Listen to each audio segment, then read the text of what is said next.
Avant de passer à la session 1, je voudrais faire un petit point d'introduction qu'on n'a pas vraiment pris le temps de faire hier sur ces rencontres. Donc, rappeler que le réseau scientifique et technique ERPS, appuyé donc par l'UMR Ressources de l'ENSACF et par le labo Architecture et Transformation de l'ENSAZ, organise donc ces 10e rencontres et propose de mettre en question, le partage du sol au cœur des débats de ces 2 journées à venir.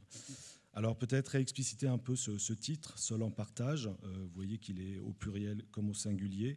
Il nous a semblé que la transition écologique à laquelle nous devons tous faire face nous oblige de fait, d'une part, à sortir de nombreuses logiques sectorielles qui accompagnent et dictent l'aménagement du territoire à toutes les échelles, de retrouver les modalités et les conditions pour faire commun, de réapprendre à mutualiser, mais aussi à économiser notre consommation du sol.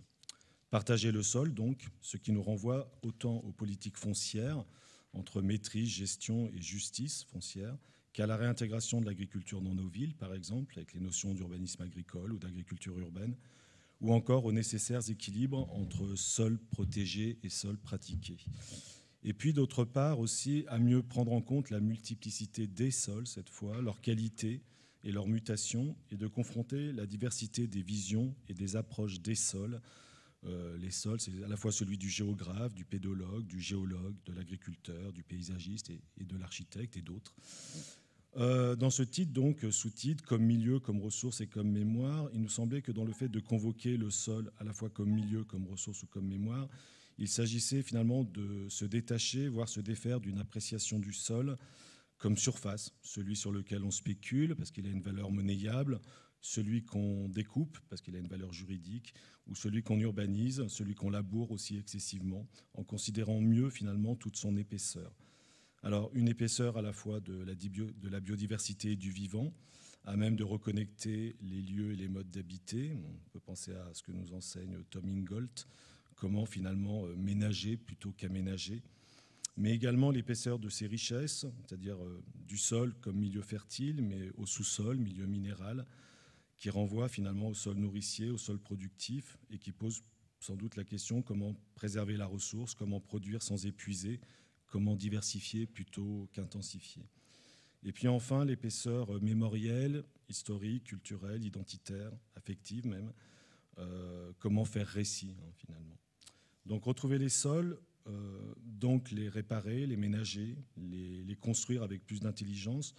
Dans nos écoles d'architecture, d'urbanisme et de paysage, il y a bien, je pense, un enjeu à se saisir pleinement de la fabrication des sols, de leurs architectures, d'œuvrer à la reconquête des sols publics, pour peut-être d'ailleurs, au-delà des espaces publics, structurer le territoire public de nos environnements de demain, des environnements suburbains qui sont devenus complexes, où coexistent, on le sait bien, à la fois des lotissements pavillonnaires, des zones industrielles et artisanales, des enclaves agricoles, des rivières oubliées, des espaces naturels.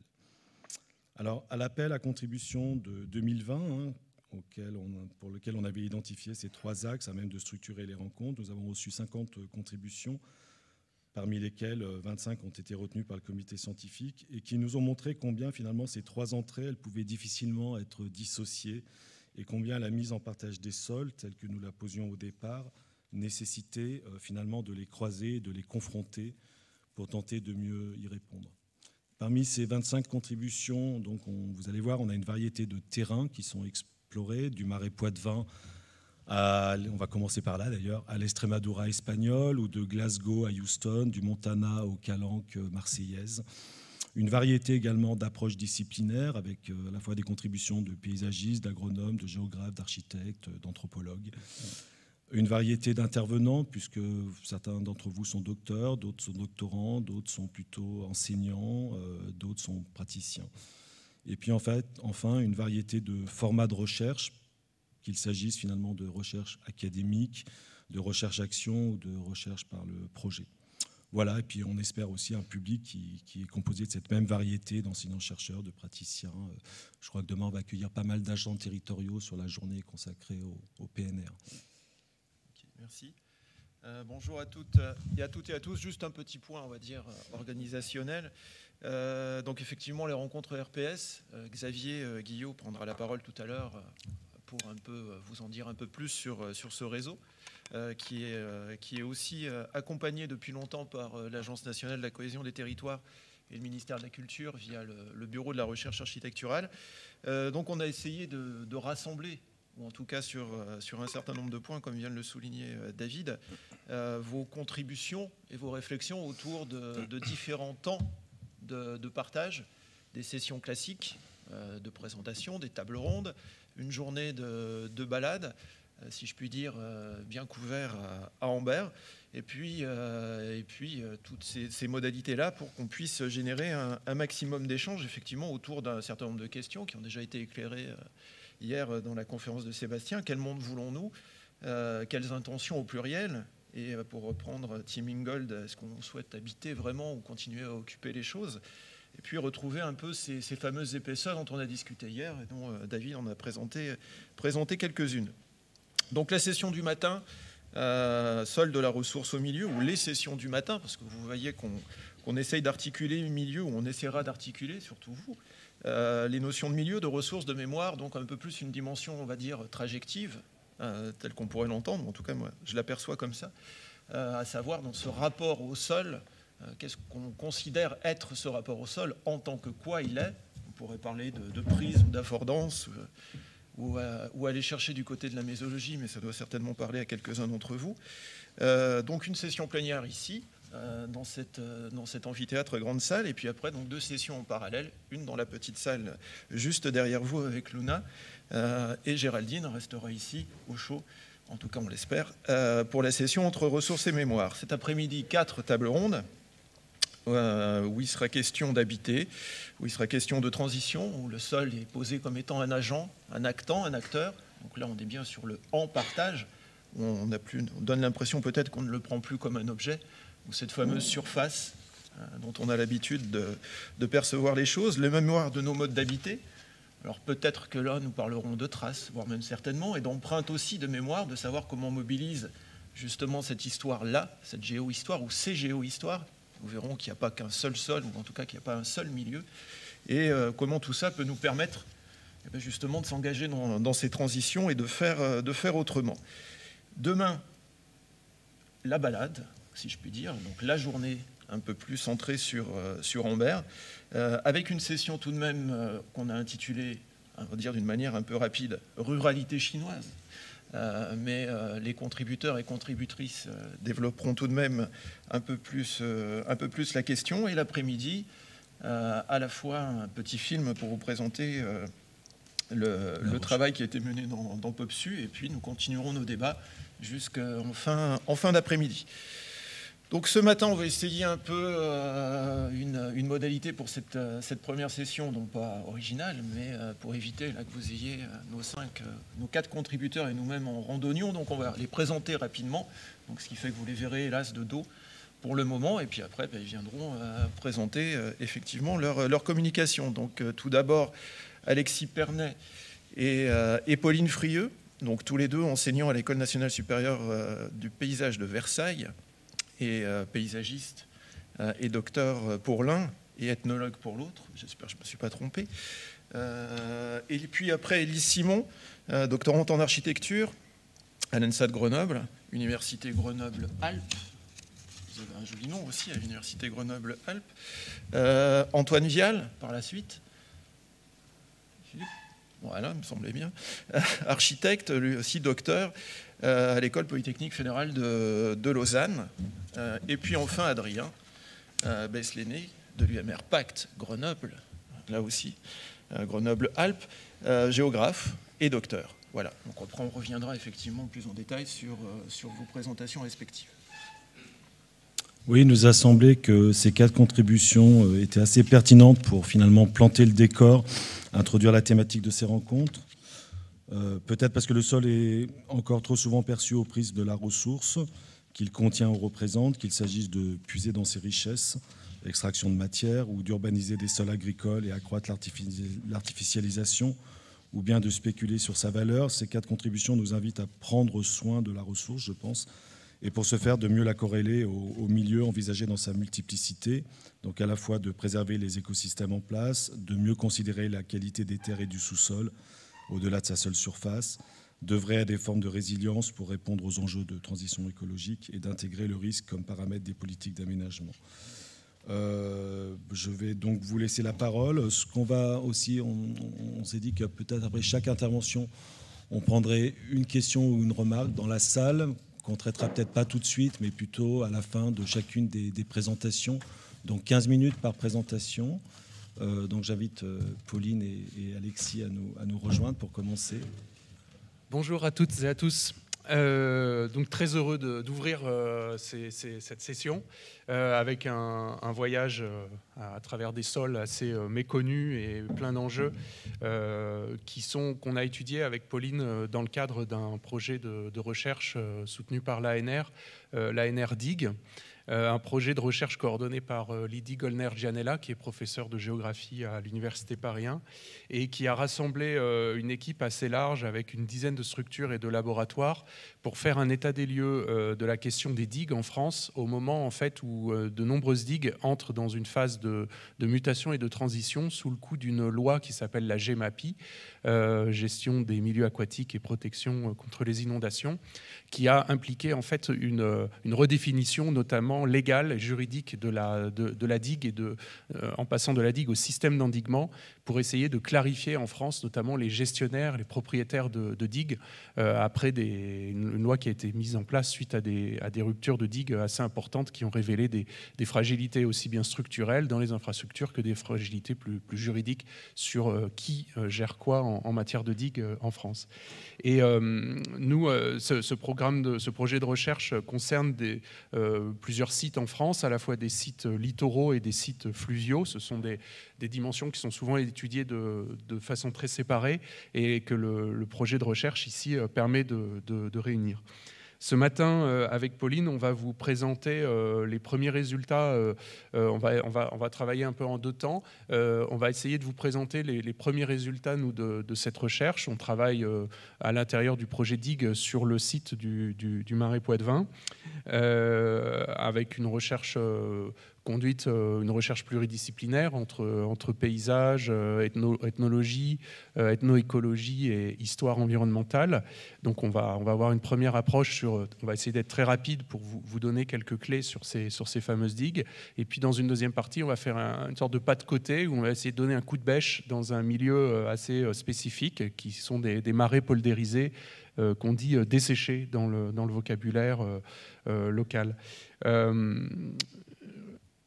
Voilà, alors le terrain, pour vous, notre terrain de recherche, on travaille depuis donc 3 ans sur des levées fluviales. Le terme de levée, vous le savez, est synonyme de digue. C'est un terme qu'on emploie souvent pour désigner des ouvrages, des digues de protection contre les inondations des fleuves. C'est un terme qu'on retrouve aussi dans le monde anglo-saxon. Et en fait, ce terrain que l'on arpente depuis 3 ans, il se situe dans un espace fort d'enjeux, en fait, qui est le Marais Poitevin, un espace qui est en fait en ce moment soumis à 2 grandes actualités, celui des plans de protection contre les inondations sur le littoral, avec tout l'enjeu de la rehausse des digues suite à l'épisode dramatique de la tempête Xynthia en 2010. Et puis une deuxième actualité qui concerne plutôt le pourtour de la zone humide sur les parties plus sèches de plaine, avec tout un enjeu qui défraie la chronique et qui est aussi l'enjeu d'un fort débat sur la question du stockage de l'eau au travers de réserves d'irrigation que ces détracteurs appellent souvent les bassines. Et notre terrain se situe en fait un peu à l'ombre de ces 2 actualités dominantes.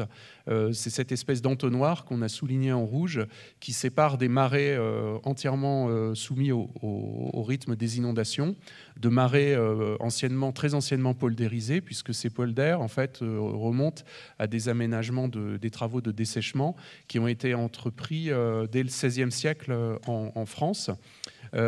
Conduits installés tout au long du XVIIe siècle et qui étaient au début du XVIIIe siècle déjà en place, comme l'atteste là à gauche cette carte de Claude Masse un ingénieur topographe qui avait fait un relevé assez exhaustif de ces structures de dessèchement après une grande période de chantier.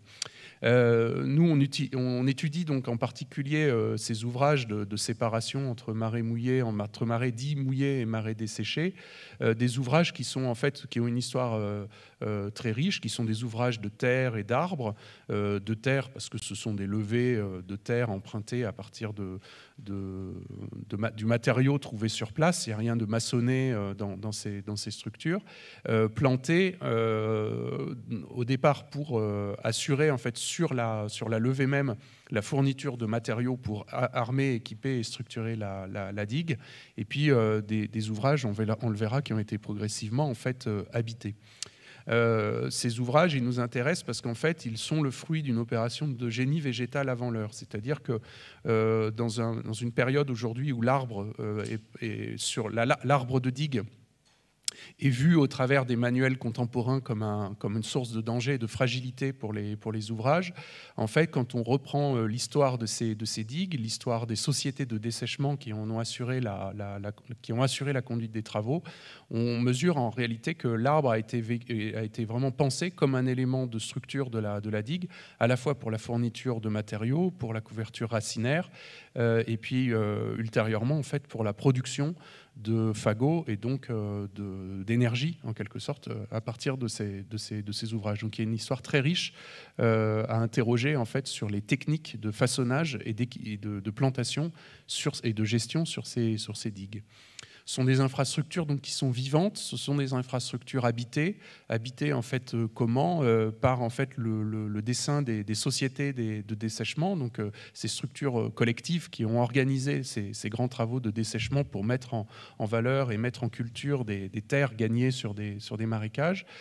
Ces sociétés de dessèchement en fait depuis 3 ou 4 siècles en fait ont permis l'installation de populations pérennes sur les digues, à l'intérieur de petites fermes qu'on appelait des huttes, qui ont permis en fait de maintenir une population sur place, qui permettait en cas de rupture et d'inondation, de surverse, d'avoir immédiatement sur place une main-d'œuvre mobilisable pour protéger ces ouvrages, les combler des brèches et gérer au quotidien l'ouvrage. Donc ces sociétés de dessèchement ont été transformées, donc elles sont antérieures à la Révolution française, hein, elles remontent à la fin du XVIe siècle, et elles ont été transformées au fur et à mesure de l'évolution de la réglementation en des associations syndicales, donc des syndicats de marais qui existent toujours et qui restent propriétaires de ces ouvrages. C'est une structure hydraulique et paysagère qui est toujours fonctionnelle. 4 siècles après, en fait, le principe de séparation hydraulique fonctionne toujours. Les marais desséchés sont drainés par des canaux évacuateurs qui sont déconnectés du bassin versant, qui ont leur propre exutoire vers la mer, et donc et les digues continuent d'assurer une fonction de séparation entre ces marais dits mouillés, très boisés, un peu plus sauvages, aujourd'hui, on le verra, souvent soumis gérés par l'élevage, et des marais desséchés qui ont, dans les dernières années, retrouvé une dimension très majoritairement céréalière. Ce sont les arbres existent encore, ils sont gérés sous forme d'arbres têtards, et une partie de ces anciennes huttes est toujours habitée, c'est-à-dire qu'on trouve encore toujours, ou sous forme de résidence secondaire ou principale, une population qui vit sur ces infrastructures. Ce qui frappe sur ce linéaire de levée, donc vous avez sur la carte de gauche les 40 km que nous avons explorés.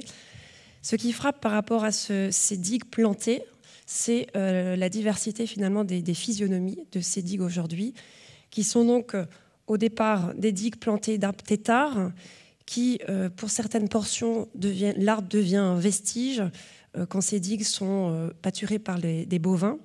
Et à l'inverse, on a des portions de digues qui se referment de plus en plus suite à des gestions à l'épareuse. Et on a donc des digues couloirs. Et enfin, des digues qui deviennent quasiment impénétrables avec toute une végétation spontanée qui s'installe. Vous voyez ici la complémentarité entre ces 2 marais que présente Alexis. Donc le marais à droite, le marais mouillé, Et puis sur la gauche, le marais desséché, avec en termes d'utilisation du sol, un marais mouillé qui est un marais planté, boisé, avec quelques prairies. Et à gauche, le marais donc, qui nous a intéressés par rapport à l'exploration du sol, c'est un marais aujourd'hui dominé par la culture céréalière, comme on le voit sur la carte de gauche. Ces levées ont permis justement cette installation de la céréaliculture sur ce grand marais desséché. On voit également donc, que ces digues sont à l'interface entre d'une part cette céréaliculture et d'autre part des terres qui sont protégées à divers titres au titre du paysage et du patrimoine naturel, avec donc toute une partie qui est en site inscrit au titre des paysages et d'autres parties sous divers classements Natura 2000 ou SNIEF.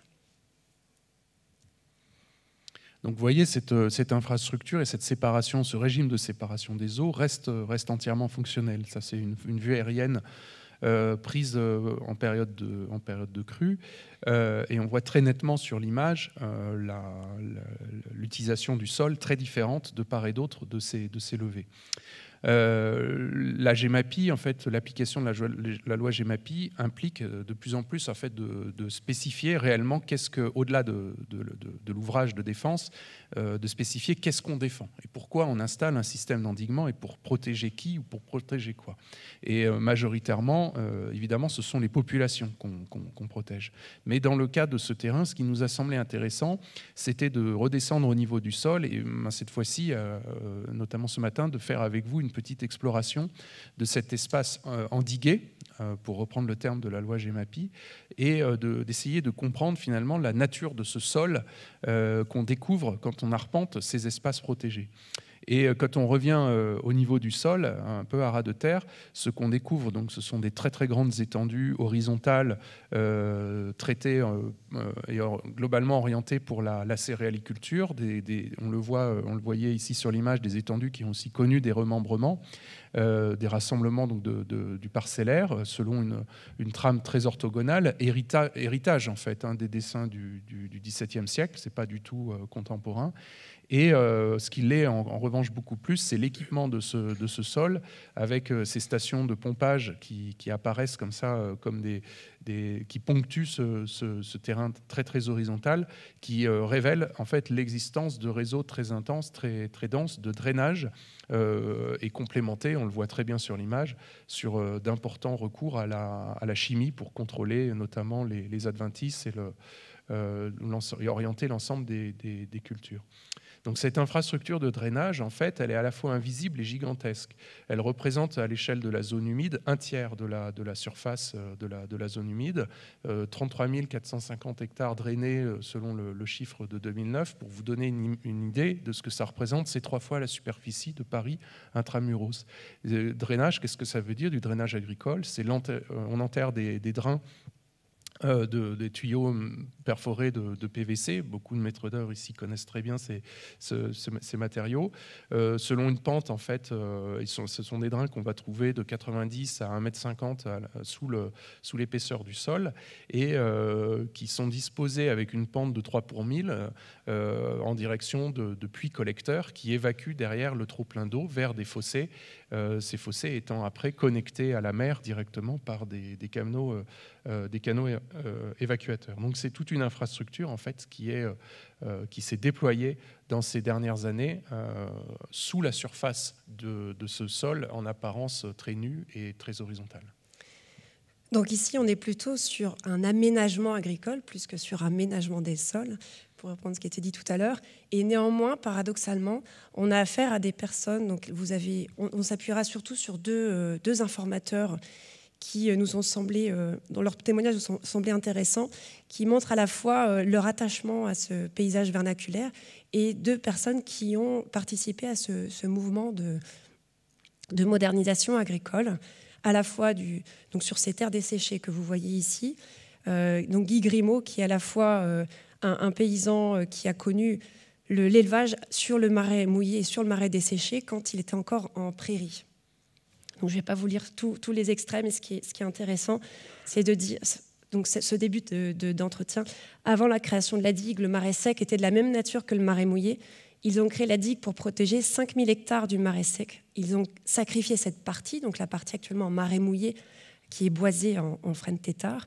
Et tout à la fin, donc, il dit aujourd'hui, il ne faut pas le regretter, donc ce drainage, parce que le petit-fils qui a pris la suite, il a besoin du marais sec.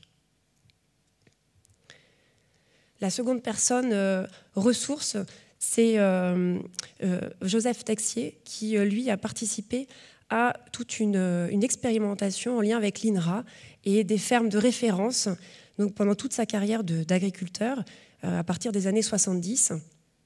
Et donc, c'est l'INRA de Saint-Laurent-de-Laprée qui a mis en place des expérimentations pour comprendre la circulation de l'eau dans ce sol du marais desséché qui, dans les années 70, était massivement en prairies, mais des prairies qui ne faisaient pas vivre les agriculteurs. Si je cite, par exemple, en 1960, il y avait un blocage sur les prairies du Marais qui était très faible niveau revenu, qui ne rapportait rien, qui ne faisait pas vivre son homme. Et donc, toute la logique a été, pour reprendre leur mot, de casser ces prairies pour réussir à comprendre comment installer de la culture. Et cela donc passait par la compréhension du sol, et ce sol qui a donc été façonné et équipé de diverses manières. Donc dans un premier temps, on voit sur cette photographie une pratique de drainage en ado, donc là qui ne repose pas sur la pose de drain.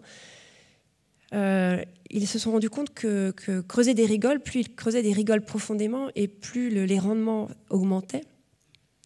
Mais ce qui a vraiment été décisif dans l'évolution des pratiques culturales, ça a été de comprendre que le marais, finalement, n'était pas homogène, et donc ils ont abouti à une classification. Et ce qui est intéressant dans ces témoignages d'agriculteurs, c'est de voir comment eux-mêmes ont été dans une démarche de recherche-action, et sans cesse, ils ont été donc toujours, si je cite, quand Joseph nous dit « Naturellement, on pense que l'eau circule du haut vers le bas dans le sol, mais c'est faux dans le marais. » Il fallait chercher à comprendre pourquoi. Et sans cesse, on voit qu'ils sont dans une démarche de compréhension face à ce sol extrêmement argileux. On le voit sur la photo précédente avec ses fissures de rétraction. C'est un sol extrêmement argileux avec plus de 40% d'argile, donc qui est gonflant l'hiver et rétractant l'été. Et donc, ils ont, avec l'INRA et ce réseau d'agriculteurs dans ces fermes de référence, ils ont abouti à une classification du marais. Donc, on reprend des documents qui ont été publiés en 1987 par l'INRA. Attention, un marais peut en cacher un autre. Et donc, selon la quantité de calcium dans le sol et surtout la quantité de sodium, c'est ça qui a été décisif, c'est de comprendre le rapport entre le calcium et le sodium qui se fixe sur le complexe argilo-humique du sol et qui joue complètement sur la structure du sol, avec, lorsqu'il est trop sodique, un sol qui part en coulée debout, comme on voit à droite, et dont la structure disparaît complètement. Donc, en fonction de cette classification du marais entre des sols stables, instables ou intermédiaires, eh bien, ils ont pu mettre en culture, et notamment avec le gypsage, donc le fait de dépendre, on le voit sur cette photo, tout ce qui est blanc, c'est du gypse qui est pendu, de manière à échanger le sodium contre du calcium dans ce complexe argilo-humique. Et ça joue sur la structure du sol, qui devient un sol cultivable avec de très très hauts rendements. Ce qui était aussi important, et c'est un enjeu actuel, pas seulement dans le marais, c'est la matière organique dans le sol, puisque ce sont au départ des sols très riches en matière organique, mais des labours de plus en plus profonds ont minéralisé cette matière organique. Par ailleurs, c'était des systèmes céréaliers qui étaient couplés à l'élevage, avec aujourd'hui un élevage qui disparaît peu à peu de ce marais. Et on a aujourd'hui donc des agriculteurs qui vont jusqu'à acheter, donc là ici, 1300 tonnes de fumier pour faire ces apports de matière organique sous forme de fumier sur ces sols. Et donc, ces modes culturaux, ce gypsage, ce drainage ont permis de mettre en culture, donc de transformer ces marais principalement de prairies, mais qui séchaient très très vite, paradoxalement, en des champs de céréaliculture, comme on voit ici, à très très fort rendement et sans irrigation. Donc nous, ça nous a importé de comprendre cette histoire de façonnement de cet espace qui peut paraître homogène, qui peut paraître qui est critiquable sur certains points, mais dont l'histoire est importante à prendre en compte.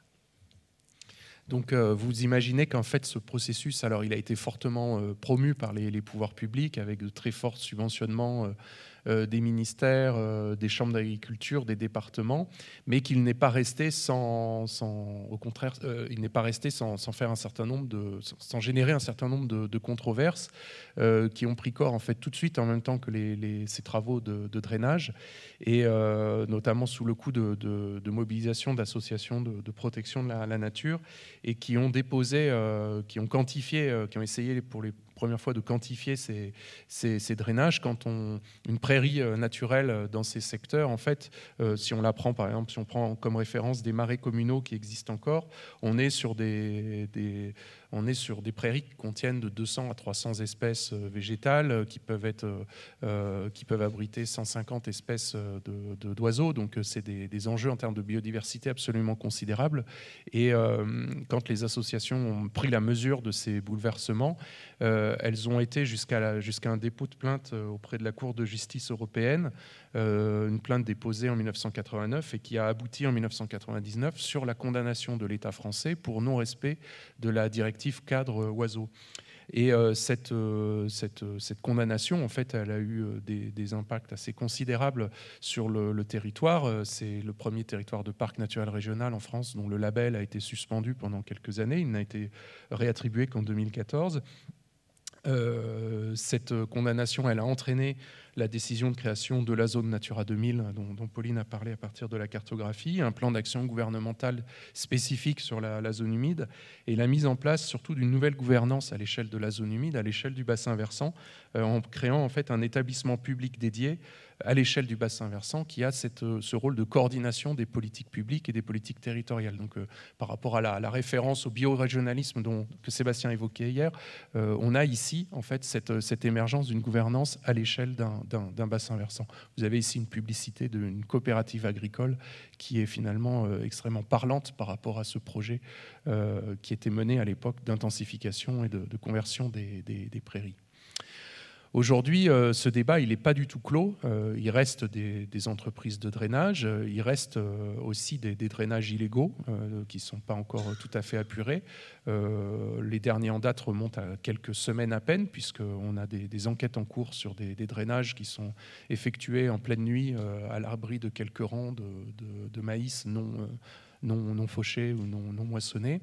Mais surtout, en fait, cette mutation très forte de ces territoires de marais nous interroge aussi aujourd'hui dans le contexte du changement climatique, avec une élévation du niveau de la mer, mais aussi dans la baie de l'Aiguillon, c'est-à-dire à l'exutoire de ces marais, une accrétion sédimentaire très importante, plus forte d'ailleurs que l'élévation tendancielle du niveau de la mer, qui interroge sur les capacités d'exutoire à long terme, à moyen terme, de ces territoires de marais. On voit ici en fait l'équipement des pompes hydrauliques qui permettent l'évacuation de ces trop-pleins d'eau évacués par ces milliers d'hectares de drainage. Donc ça fait partie des interrogations pour l'avenir. Pour nous, en termes de conclusion un peu provisoire, à l'état de notre enquête, elle est encore en cours, mais on se rend compte qu'en fait, la question des protections des biens agricoles est peut-être le point aveugle de l'application de la loi GEMAPI, qui centre beaucoup les choses sur la protection des personnes.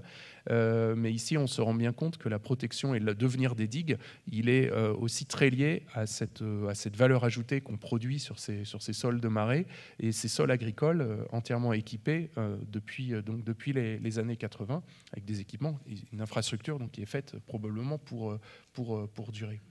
Et donc la question qu'on peut se poser pour l'avenir, c'est si les investissements publics dans ces systèmes d'endiguement peuvent aussi être pensés comme des leviers pour une transition agroécologique, puisque en fait cette agriculture intensive, elle est conditionnée aussi par de très forts investissements publics.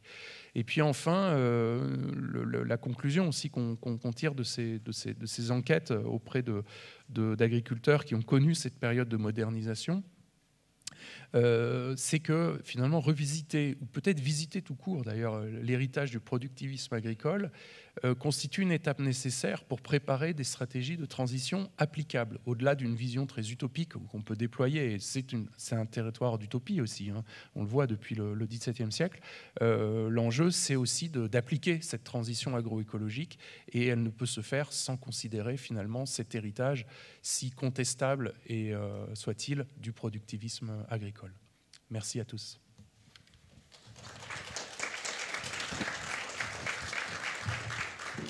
Merci à tous les deux pour votre présentation.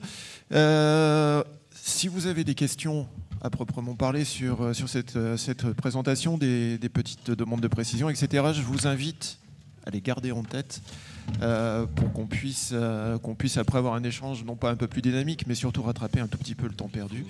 Donc gardez vos questions, s'il vous plaît, pour tout à l'heure. Merci.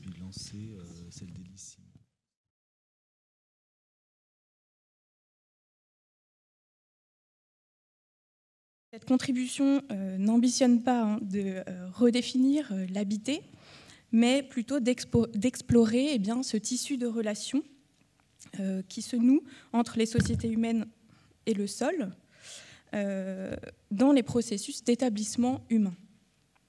Donc, la question qu'on se pose en fait ici, c'est si les rapports au sol participent en fait à configurer la morphogénèse des territoires, donc des conditions matérielles de l'habité. On s'intéresse plutôt donc au caractère, aux conditions matérielles de l'habitat et non pas à la territoire, donc l'Oderbruch en Allemagne de l'Est. Donc, qu'est-ce qu'on entend dans un premier temps par l'habiter ? Eh bien, ce qu'on peut rappeler dans un premier temps, c'est que l'habiter engage notre être au monde et donc nous engage en fait à tisser une relation à la fois patiente, respectueuse et attentive avec son milieu, et dans une perspective finalement de renouer avec un art d'inscrire quelque part dans un lieu les établissements humains. Et j'ajouterais dans cette perspective heideggerienne que l'habiter, le bauen en allemand, c'est à la fois ce double conceptuel du bâtir et du cultiver. Donc là aussi on se rapproche des multiples dimensions d'usage des sols. Donc, qu'entendons-nous à présent par sol ? On l'a déjà vu, mais un petit rappel avec donc cette notion de sol milieu qui finalement structure la biosphère à l'échelle planétaire. C'est à la fois la strate externe de l'écorce terrestre, mais c'est donc un écosystème également qui a un rôle transversal dans les autres écosystèmes les autres sphères de la biosphère, donc avec la lithosphère, la pédosphère, l'hydrosphère, l'atmosphère.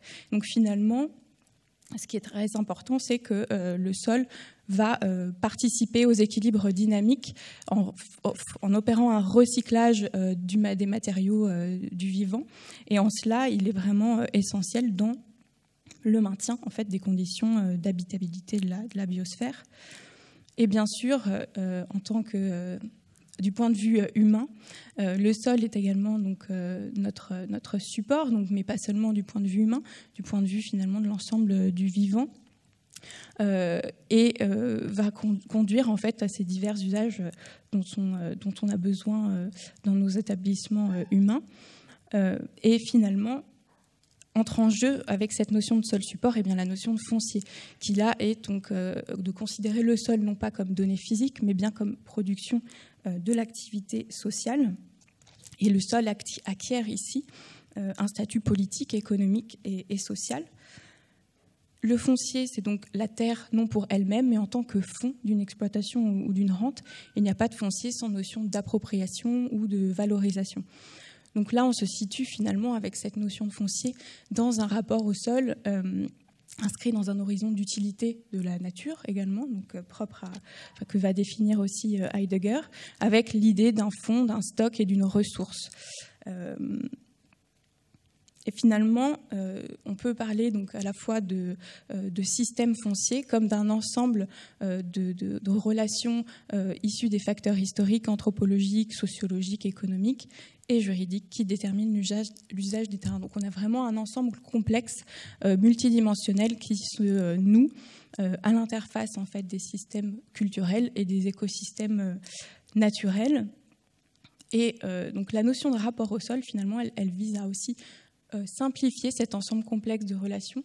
Elle est proposée par le géographe Claude Raffestin et eh bien, signifie simplement cette trame de relations et de régulation dont le sol fait l'objet. Et c'est ce qui donne pour ce géographe eh bien, toute sa signification au sol, non plus simplement en tant que milieu ou support, mais bien en visant à dépasser ce hiatus en fait, entre les systèmes naturels, les systèmes culturels et les écosystèmes naturels. Donc il y a vraiment une prise de sens qui est opérée à ce niveau-là.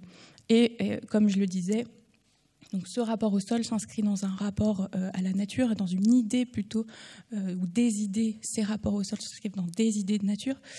Et Claude Raffestin nous permet également d'inscrire cette réflexion dans la conception du milieu comme un produit de la relation entre nature et culture, et finalement dans un dépassement de ces deux systèmes, mais bien dans l'entrée dans un autre ordre, c'est-à-dire dans l'ordre d'un néo-écosystème qui serait vraiment un lieu d'hybridation permanente entre la société humaine et la nature. Donc l'hypothèse, pour un petit peu rassembler les idées ici, l'hypothèse qui porte ce travail, c'est de considérer en fait, à la fois d'un point de vue conceptuel et méthodologique, bien le territoire comme un écosystème foncier, donc dans cette interrelation. Et cela donc, suppose aussi d'envisager le territoire à partir de ces interrelations sol, foncier, habitat, mais aussi de concevoir la propriété comme un concept dynamique en fait, qui ne va pas figer simplement les choses, mais qui a vraiment un ancrage temporel spécifique et démultiplié, et puis d'appréhender finalement un sens de rapport au sol et de l'habité conjoint, vraiment comme un seul et même objet. Et donc cette recherche, mais je vais aller rapidement pour en venir à l'objet même, s'inscrit notamment dans le contexte de l'histoire environnementale, puisque cette histoire environnementale permet en fait de réintroduire une analyse matérialiste dans l'étude de ces interactions entre l'humain et son environnement, par des outils qui constituent le socle méthodologique de ce travail, donc notamment avec donc la mise en récit de l'histoire des sols, l'échelle du temps long qui permet justement d'observer à grande échelle ces interrelations. Donc, dans un premier temps, je voulais juste faire un point rapide sur les fameux rapports au sol qui vont être mobilisés ou imaginés par certains architectes, urbanistes, théoriciens du début du XXe siècle. En fait, ce qu'on observe, c'est que finalement, il y a quand même des grands points de convergence. Et donc, dans ces projets théoriques, ces architectes urbanistes, pour en fait porter ces transformations par l'espace de la société, pour accompagner le développement des paysages habités, vont en fait croiser également une conception de la propriété, viser également une structuration par l'économie des sols très forte, et vont également se positionner en fait sur bien la question du foncier en fait en même temps que celle de l'espace et des modes de vie. Donc finalement, ce qui est reconnu, c'est que la propriété individuelle pleine et entière, exclusive, va entraver tout projet d'urbanisme, puisque ça engendre un morcellement infini des sols, avec surtout ce qui dérange beaucoup les architectes urbanistes, c'est également ce phénomène de spéculation et de séparation des sols dans les mécanismes d'héritage et d'opportunisme en fait foncier. Finalement, ce qu'ils reconnaissent, c'est que l'urbanisme viserait un meilleur usage du sol dans le sens du bien commun. Voilà. La propriété devrait donc pour eux se fonder finalement dans l'usage et les besoins avant tout à la fois du projet mais des individus, des habitants imaginés, et que les droits de propriété individuelle seraient limités à la fois dans l'espace, dans le temps, mais aussi à des usages spécifiques. Donc ils s'inscrivent vraiment dans cette logique des faisceaux de droit, de la propriété comme un faisceau de droit sur les sols, et qui dépendent donc des usages. L'équitabilité foncière aussi, chez CERDA notamment, est très importante, puisque c'est ce qui va fonder vraiment son projet d'extension du plan de Barcelone, puisqu'il va en fait critiquer fortement les spéculations qui sont opérées par les sociétés bourgeoises de l'ancien, en tout cas du Barcelone tel qu'il existe, et finalement un des fondements de ce développement de Barcelone dans l'entrée de cette ère industrielle sera de fonder en fait une meilleure équitabilité foncière pour attribuer à chacun un logement avec des qualités, mais également un système urbain fonctionnel à long terme. Donc finalement, ce qui est un petit peu prôné ici, c'est que on envisage en fait à la fois les choix en matière d'économie des sols et de distribution des activités humaines sur le sol, eh bien, va vraiment générer un type d'urbanisation particulier, des types de densité bâtie, mais également économique, des types de paysages. Et donc, cette question du foncier fait entrer l'architecture dans une économie générale de l'habitat.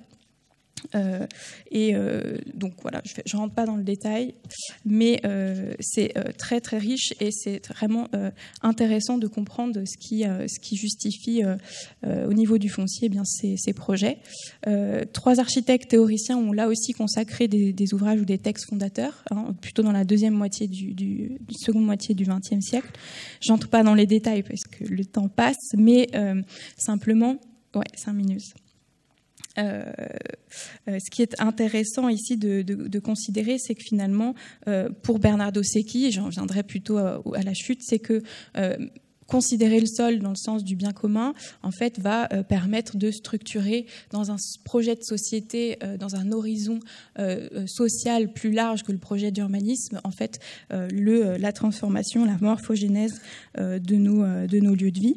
Et donc, finalement, les structures foncières permettent d'inscrire l'urbanisme dans un projet social qui dépasse simplement l'objet de l'établissement humain spatial. Donc l'histoire du territoire de l'Oderbruch, en fait, elle est intéressante dans le sens où elle permet d'observer sur la longue durée, à partir donc d'un travail de poldérisation entrepris au XVIIIe siècle jusqu'à aujourd'hui. Il y a une succession de réformes foncières qui appartiennent à des idéologies très, très distinctes. Et donc, on a comme ça des ruptures et des réformes agraires successives qui ont qui ont transformé le territoire. Donc, ce qui est intéressant, c'est justement de se confronter à ces temporalités. Et donc, l'usage... Dans le contexte de l'histoire environnementale, le recours à la frise chronosystémique est vraiment fondamental dans le sens où il permet vraiment de tisser ces relations entre à la fois les contextes juridiques, politiques, les projets économiques, mais également l'histoire des idées aussi, notamment en économie politique, et qui vont infuser, imprégner les projets des réformes sur les territoires, et bien sûr de croiser ceci avec les coordonnées spatiales des territoires spatiales et temporels. Donc l'Oderbruch, littéralement le marais de l'Oder, c'est un territoire situé aujourd'hui à la frontière germano-polonaise. Ça n'a pas toujours été le cas, donc depuis 1945. Donc c'est un territoire à l'origine qui s'inscrit dans cette plaine germano-polonaise à l'échelle de l'Europe, qui était donc en Prusse jusqu'à la fin de la Prusse. J'essaye d'aller vite, mais du coup, je zappe un petit peu des choses. Oui, il faut aller vite un petit peu, Élise. Ouais. sais que c'est compliqué, mais... Non, je vais reprendre, je vais synthétiser. Donc oui, donc dans ce bassin hydrographique de l'Oder, on a donc cet événement très spécifique de l'Oderbruch qui en fait est un héritage d'une érosion glaciaire et qui a conduit donc à ce paysage de marais. Donc au XVIIIe siècle, pour la Prusse, donc on est au cœur de la Prusse dans le Brandenbourg, c'est un territoire stratégique puisque c'est potentiellement une région à rendre à potentiel agronomique assez important du fait de la potentielle fertilité des sols, du fait des inondations régulières sur ces territoires de marais. Puisqu'il y a également des terres émergées, bien sûr, avec un premier travail d'endiguement au Moyen-Âge. Donc je ne vais pas rentrer dans le détail, mais en tout cas, c'est réellement une spécificité pédologique à l'échelle de cette grande région et à proximité de la capitale, de Berlin. Et donc ce travail de viabilisation des terres, il infrastructure bien sûr l'hydrographie, la structure végétale du territoire. Et en fait, ce qui est vraiment intéressant, c'est de considérer ce foncier qui est en fait qui relève du fait de ces terres incultes, qui a un statut très particulier puisque la moitié de cette surface de l'Oderbruch sont des propriétés royales. Donc dans ce travail de viabilisation des terres qui est entrepris au XVIIIe siècle dans le royaume de Prusse, on a une première phase de libéralisation des terres qui appartiennent au domaine royal, qui sont en fait une spécificité politique à l'échelle régionale, puisque on a une libéralisation assez massive par rapport au reste des régions allemandes de la superficie du territoire. Donc ça s'inscrit bien sûr dans le contexte des idées physiographiques de ce siècle. Donc je n'entre pas dans les détails, mais on en a déjà un petit peu parlé hier notamment. Et puis, il y a cette consolidation petit à petit, donc la libéralisation de l'économie et donc la redistribution de droits fonciers qui vient renforcer cette structure particulière de l'Oderbruch avec une structure spatiale et agricole qui vient s'appuyer sur finalement cette redistribution du foncier avec 600 ensembles de fermes et de lots en fait fonciers, donc les LOSE, qui viennent comme ça infrastructurer le territoire et qui s'inscrivent dans le même temps avec le développement économique, l'industrialisation régionale, puisque l'Oderbruch sera relié à Berlin également à la fin de cette infrastructure, à la fin de la mise en place de cette infrastructure. Et donc, cette structure du foncier, de l'agriculture et de l'habitation, elle vient réellement redistribuer et reconfigurer le paysage habité de l'Oderbruch. Et ces unités territoriales, finalement, considèrent à la fois les réseaux de canaux, mais également donc des îlots de végétation. Elles ont vraiment des spécificités typologiques très spécifiques qui viennent transformer le paysage du territoire. Et donc, dans cette diachronie du foncier, on a un deuxième temps qui est donc une autre expérimentation qui a lieu cette fois-ci dans un des villages, qui permet de lire cette interrelation entre les ensembles d'habitations et les types de propriétés. Donc avec ici le projet d'un Heimstätten-Siedlung, qui en fait propose de placer le sol de ces habitations sous un droit qui favorise un usage dont les exclus dont les abus sont exclus. Donc, il est impossible de spéculer sur ces parcelles. Et surtout, il est prévu en fait à la fois des ensembles, des parcelles d'habitation et des parcelles à cultiver. Donc, cette logique-là s'inscrit dans les idées des réformateurs sociaux, donc à la fois en Allemagne, mais également inspiré des idées d'Henri Georges et des références également des idées de Howard dans la Garden City. Donc là, il y a une traduction en local, en fait, pendant la République de Weimar, sur l'installation à long terme, via des baux de très longue durée, de ces types d'habitations qui sont en fait placés hors marché spéculatif. Et ce qui est intéressant, c'est de voir que finalement, il y a une grande inertie en fait dans l'usage et dans l'usage des sols prévus au départ, mais il y a néanmoins des changements sur ces usages prévus au départ. Et le dernier temps, et je conclurai après avec ça, c'est donc cette étape de Bodenreform qui, en fait, lors de la collectivisation de l'Allemagne de l'Est, a en fait au départ été entrepris une logique de redistribution des terres pour légitimer également l'arrivée au pouvoir des soviétiques dans cette ex-Allemagne de l'Est. Donc la restructuration du territoire pour fournir la terre aux paysans qui n'en ont pas la propriété. Donc avec en fait un programme de démembrement des parcelles supérieures à 100 hectares qui était en possession des Junkers, de grands propriétaires fonciers, et donc l'attribution de parcelles de 2 à 3 hectares par foyer. Donc il y a une reconfiguration à la fois du parcellaire et de l'usage des sols et des formes d'habitation, des typologies, donc avec au départ un projet plutôt de développement de l'habitat unifamilial et toujours avec l'attribution d'une parcelle agricole dans un même village.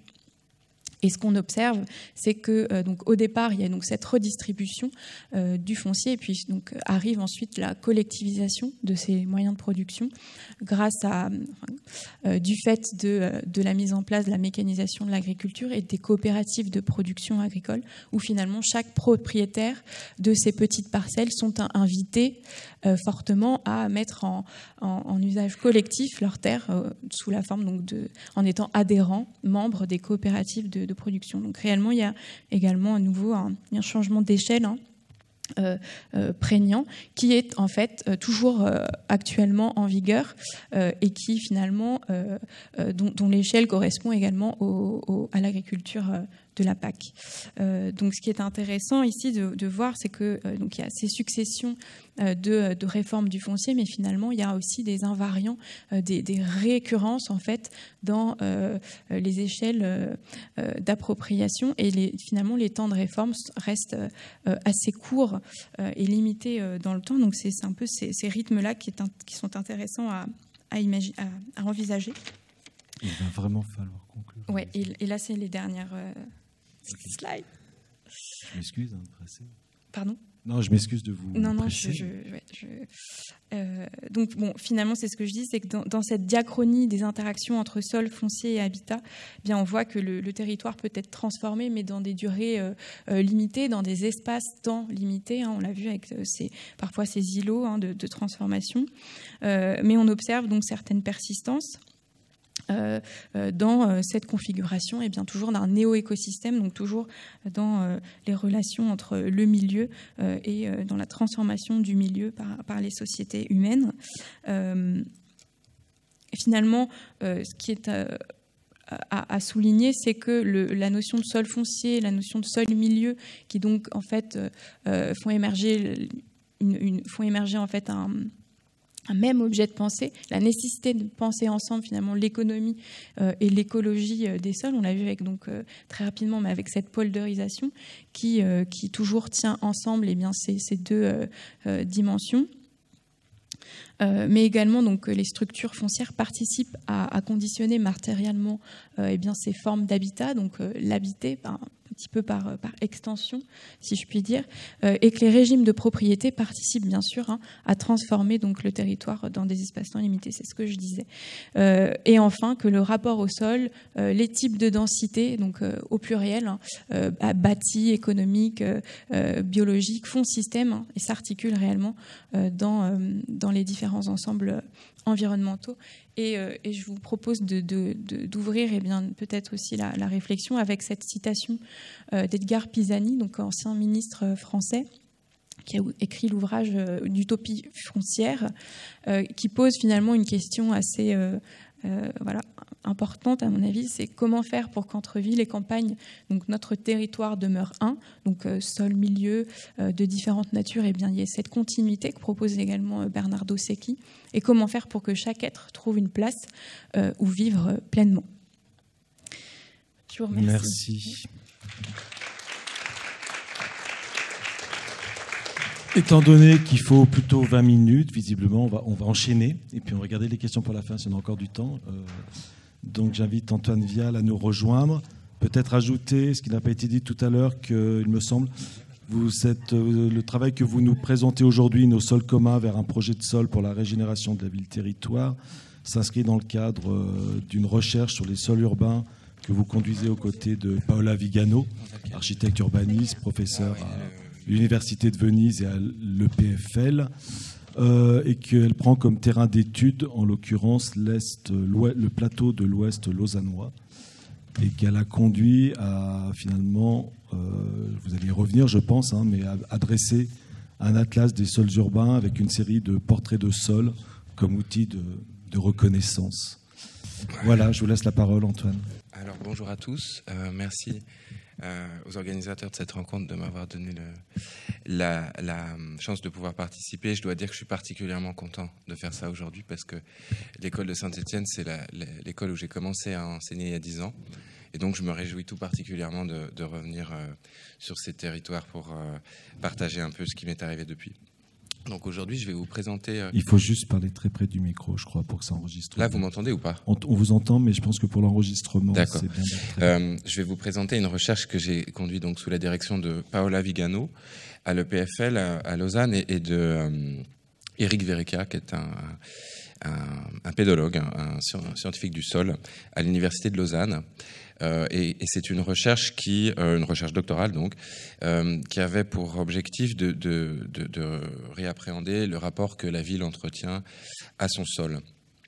Et ce que j'aimerais faire aujourd'hui dans les quelques minutes qui me sont accordées, c'est d'essayer de vous présenter un peu l'ensemble de cette recherche, en particulier pour voir comment, au sein de ce projet de recherche, les notions de milieu, de ressources et de mémoire appliquées à la question du sol peuvent s'articuler. Donc je vais essayer de traverser cette recherche un peu à grands pas, voire à très très grands pas, de dézoomer un peu par rapport au travail qui a été produit, mais pour essayer de raccorder un peu les wagons et de faire le lien entre ces différentes notions. Donc peut-être quelques mots d'abord sur la manière dont la problématique du sol, elle se pose aujourd'hui, en particulier dans les politiques d'aménagement du territoire et d'urbanisme. Donc le territoire sur lequel on a travaillé, c'est la petite tache rouge que vous voyez ici, l'Ouest lausannois, donc disons les développements récents de l'agglomération lausannoise, qui font partie d'un ensemble géographique beaucoup plus vaste, qui est celui du plateau suisse que vous voyez ici, donc qui est lui-même aussi un morceau du bassin molassique, qui est une entité géologique de 800 km de long, qui s'étend en gros de Chambéry et jusqu'à Vienne en Autriche, et qui, de par ses spécificités géomorphologiques, mais aussi son histoire humaine, est le support d'une forme d'urbanisation assez spécifique, qu'on pourrait qualifier de décentralisée. Vous voyez quand on zoome un peu sur cette carte, donc le plateau suisse, une partie du plateau suisse, l'Ouest lausannois, donc à l'ouest de la ville de Lausanne, et ce tissu de petits villages qui parsèment ce plateau, et qui finalement est le fruit d'une urbanisation à très très long terme, mais aussi en particulier au XXIe siècle, de tout disons un courant d'approche de l'aménagement du territoire en Suisse, qui vise à développer le territoire suisse, et en particulier le territoire du plateau suisse, comme un territoire qui est dans son ensemble, pas à 100%, mais dans son ensemble, un territoire habité et productif. Et ce développement territorial, il est en particulier très fortement inspiré par la notion de colonisation vers l'intérieur, qui est un concept qu'on retrouve pas seulement en Suisse, mais plus généralement dans le monde germanophone, et qui a inspiré un certain nombre de projets qui ont structuré le développement du territoire suisse, en particulier la notion de concentration décentralisée qui est proposée par Armin Maili et qui va très fortement orienter la politique du territoire suisse.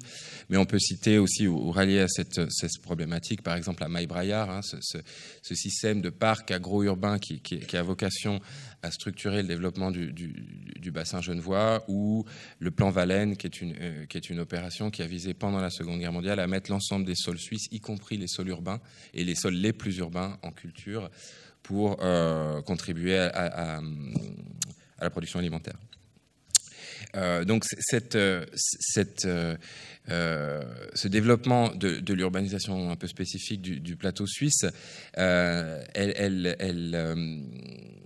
considère les fonctions du sol comme un élément absolument déterminant de ces modes d'urbanisation. Donc ça, je vous le dis rapidement, si vous êtes ici, vous êtes sans doute familiarisé déjà à ça, hein. Donc en fonction de ses propriétés biogéochimiques, de ses qualités physiques, les sols sont à même de produire un certain nombre de fonctions écosystémiques, absorber l'eau, stocker la matière organique, stocker le carbone, être le support de la croissance des plantes, de la biodiversité, de l'évapotranspiration, et donc du rafraîchissement de l'atmosphère, etc., etc. Tout un tas de fonctions que, d'un point de vue anthropocentré, on appelle des services écosystémiques. Et c'est la même chose pour les sols urbains, et en fonction en particulier de leur degré d'impact et de leur qualité, encore une fois, physique et biogéochimique, ils sont capables de performer ces fonctions. Voilà. Aujourd'hui, cette prise en considération des fonctions du sol, et disons, voilà, elle a amené, en particulier en Suisse, mais ailleurs en Europe aussi, à une stratégie qui est assez différente. Aujourd'hui, on se rend compte que si les sols, disons, ont une qualité fonctionnelle extrêmement importante pour le maintien finalement de l'habitabilité du territoire, la politique suisse tend à préserver en particulier les sols naturels et agricoles en, disons, réorientant la croissance urbaine vers les zones urbaines existantes et donc qui doivent être requalifiées et densifiées. Donc, au fond, finalement, les sols en ville deviennent la cible des stratégies de densification, ce qui pose quand même potentiellement un conflit d'intérêts vis-à-vis des fonctions, puisque si on se rend compte que le sol délivre des fonctions qui sont extrêmement importantes pour, en particulier, le maintien de l'habitat, et ben, les sols en ville aussi, du coup, doivent être considérés dans leur dimension fonctionnelle et doivent être éventuellement protégés. Et donc là, il y a un peu un conflit d'intérêts par rapport à cette nouvelle doctrine qui n'est plus du tout la colonisation vers l'intérieur, comme je vous en ai parlé différemment, mais qui s'appelle, et ça fait écho, c'est un peu étrange, l'urbanisation vers l'intérieur. Donc finalement, entre ces deux doctrines, elles contiennent toutes les deux un projet, disons, un projet de territoire, un projet spatial, et aussi une définition de ce que c'est que le sol comme intérieur territorial, finalement. Et qu'aujourd'hui, il est absolument urgent de réfléchir au sens qu'on peut donner à cette notion-là.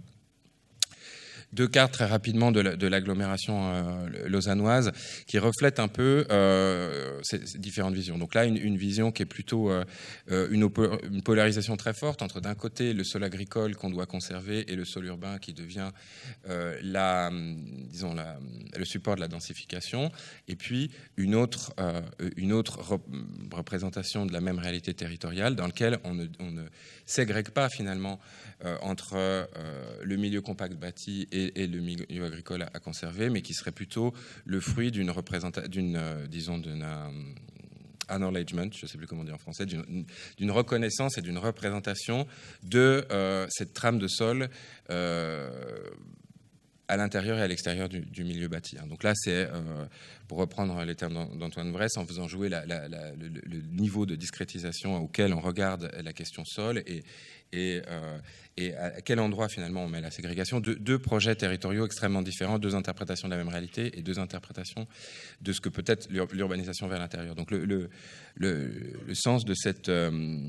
Le sens de cette recherche, elle était finalement d'essayer de trouver un peu de définir une boussole qui permettrait un peu d'orienter la manière dont on peut aborder la gestion du sol en lien avec l'aménagement du territoire, et qui joue essentiellement sur deux axes: le sol comme capital, donc la surface sol dont on a à disposition pour vivre, et le sol comme ressource, c'est-à-dire la manière dont le sol a une capacité à délivrer des fonctions. Ces deux entités, elles sont influencées historiquement, voilà, par ce qu'on a fait sur ce territoire. Elles sont aussi respectivement définies par disons, le degré de performance des différentes surface dont on dispose et aussi, des capacités fonctionnelles des sols.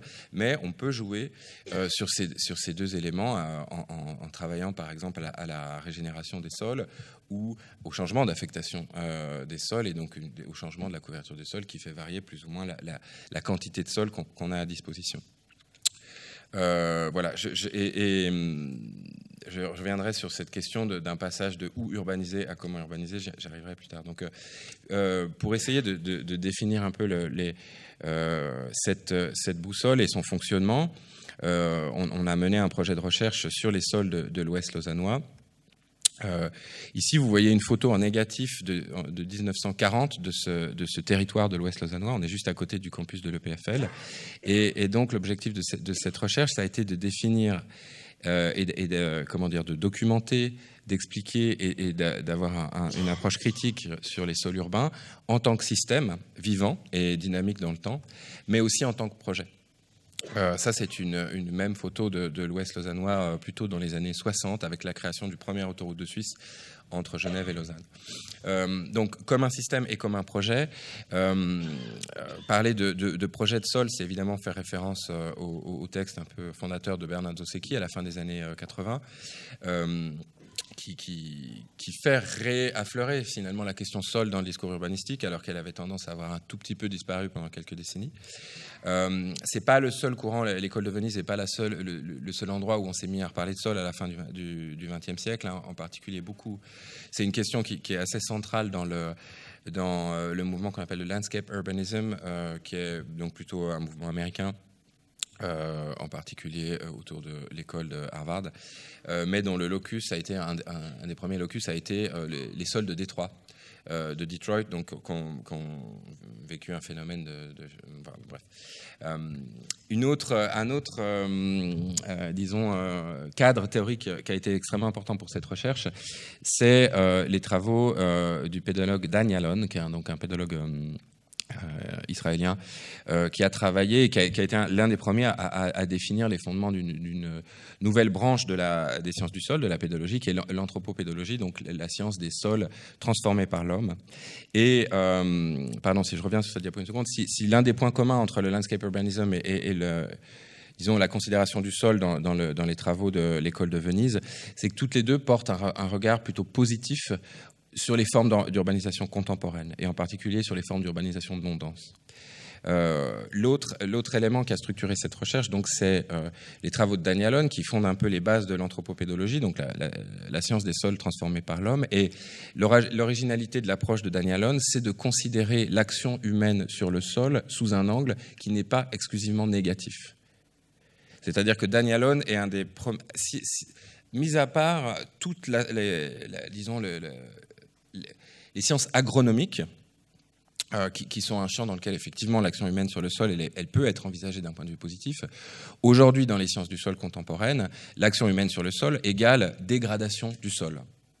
Et extrêmement peu de personnes de chercheurs en pédologie sont capables d'envisager l'action humaine sur le sol sous un angle positif. Et c'est ce que fait Dan Yalon en particulier. Je vous lis cette phrase parce qu'elle est quand même assez extraordinaire.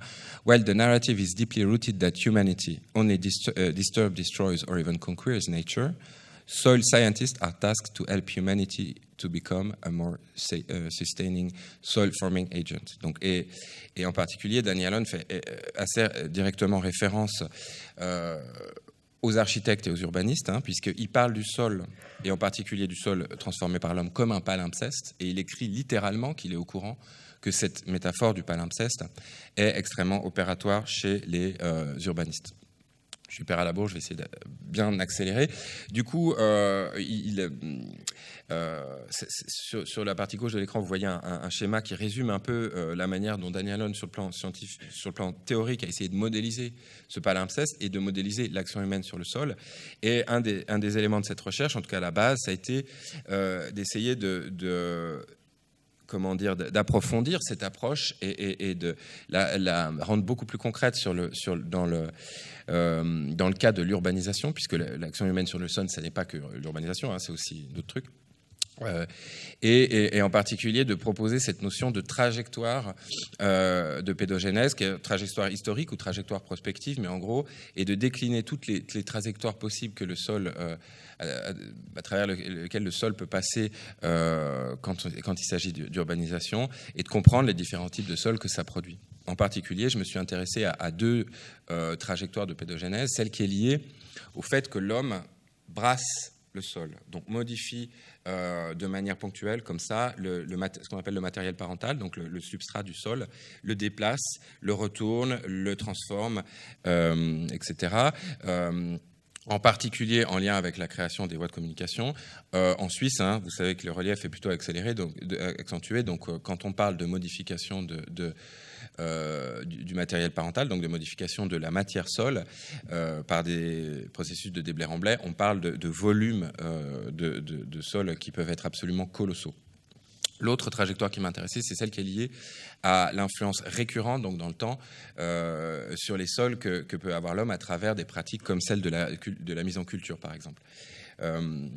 Donc là aussi, sur le plateau suisse, mais partout ailleurs en Europe, on sait comment la mise en place d'une utilisation mixte du sol et de différents usages s'ancre très fortement sur, disons, un usage du sol qui a d'abord été agricole, avec en particulier une granularité des usages très très liée à l'héritage de ces pratiques agricoles. Donc ces deux trajectoires-là, je les ai étudiées en particulier sur l'Ouest lausannois dans un travail qui était à la fois de la cartographie et de la description de sol. J'ai appelé ça des portraits de sol parce que ce n'est pas simplement la description d'un profil de sol dans ses caractéristiques biogéochimiques, mais c'est la mise en relation de ça avec des trajectoires historiques, justement. Je vais passer très très vite sur ce travail de cartographie, hein, donc, qui s'est fait sur les 2 derniers siècles, en compilant différents matériaux de cartographie, pour produire essentiellement les cartes que vous avez sous les yeux, qui ont, je commenterai 2 choses sur ces cartes. C'est une cartographie justement de l'emprise de ces différentes trajectoires de pédogénèse. Donc c'est pas du tout une carte de la qualité des sols actuels, qui serait un document qui considérait la qualité statique des sols qu'on a aujourd'hui pour essayer de savoir où la ville doit être placée en fonction de la qualité existante des sols. Ça représente 100% de ce que font aujourd'hui les chercheurs qui essayent d'articuler qualité du sol et urbanisation. Ils vous disent voilà la carte des sols existantes, voilà où il faut bâtir.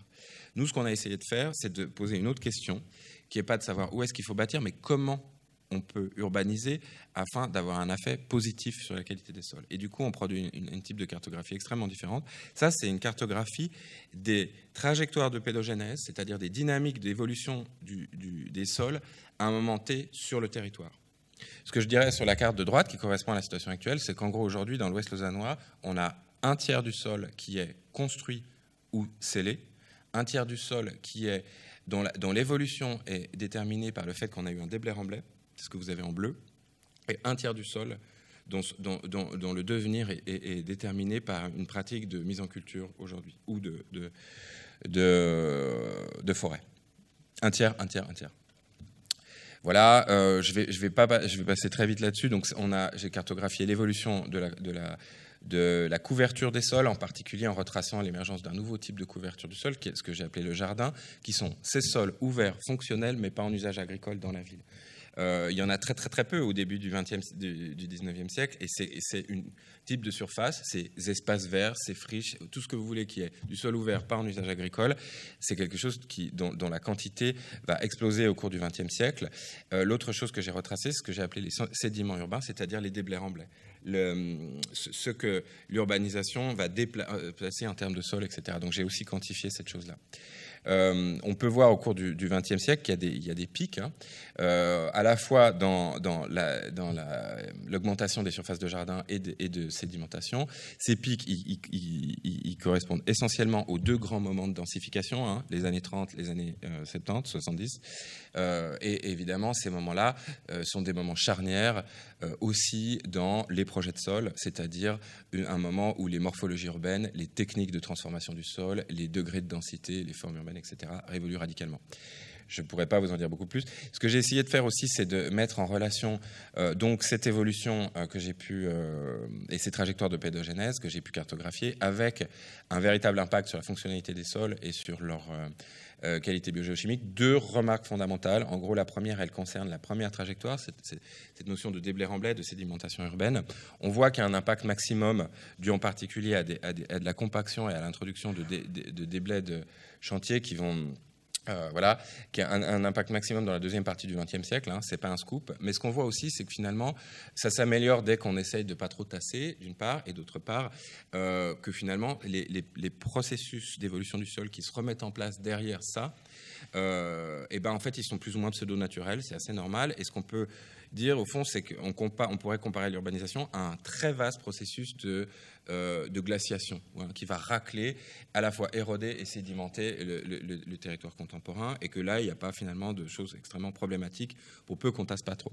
La deuxième tendance, c'est celle qui est plutôt liée à la culture, hein, avec là un aspect extrêmement problématique, on le sait très bien, les méthodes de culture contemporaine, elles ouvrent les cycles biogéochimiques, et en particulier les cycles de la matière organique, avec un appauvrissement du sol qui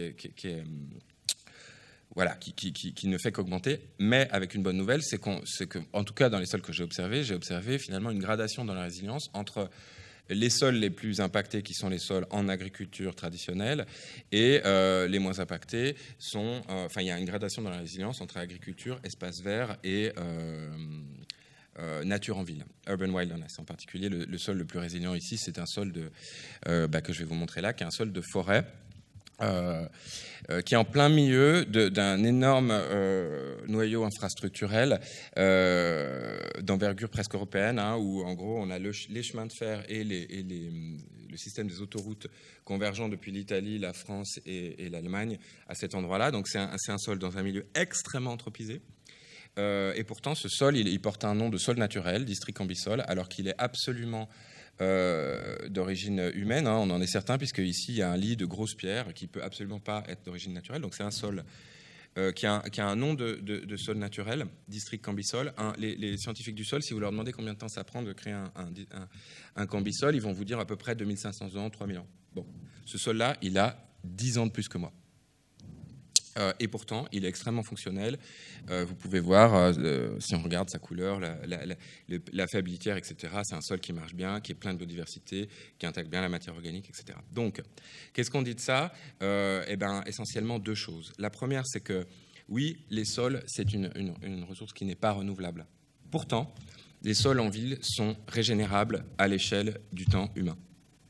Deuxièmement, l'urbanisation contemporaine, la qualité et la quantité et la diversité des sols qui sont présents dans la ville contemporaine représentent un atout pour la mise en place d'un développement durable de ces territoires-là. Il y a du sol en ville, ces sols sont fonctionnels et donc c'est un atout.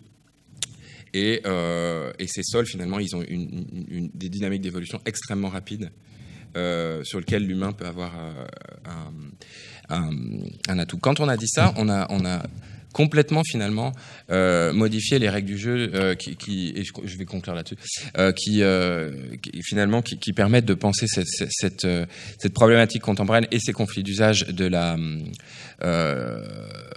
question de l'urbanisation vers l'intérieur, hein, donc de requalifier complètement disons les villes contemporaines pour les densifier et protéger disons les territoires agricoles et naturels en ville. Donc ça permet d'ouvrir une approche qui n'est plus uniquement, même si c'est très pertinent, disons, fondée sur une approche en termes de protection des sols, mais qu'on peut ajouter à cette première approche de protection une approche qui est axée sur la valorisation active et la régénération des fonctions des sols en milieu urbain. Donc associer le management des sols pas seulement à la protection des milieux ruraux, mais aussi à la requalification urbaine. Donc requalifier la ville, c'est requalifier ses sols et inversement. Et voilà, donc ça c'est un peu, disons, les axes principaux qui ont permis de développer cette recherche. Et puis, sans les commenter, je dirais qu'il y a un peu 3 grandes problématiques qui sortent de ça. Je sais pas si on a le temps, Antoine. Ouais, je passe les diapos. Un qui est plutôt lié à la ville comme gisement de ressources. Donc, il y a énormément de sol asphalté en ville qu'on va pouvoir désasphalter, reconstruire, rendre fonctionnel. Le deuxième, c'est la question du jardin métropolitain, c'est-à-dire le cycle de la matière organique en ville. Et puis le troisième, c'est les infrastructures écologiques et en particulier l'absorption de l'eau, les îlots de fraîcheur, etc. Et voilà, je m'arrête là. Merci.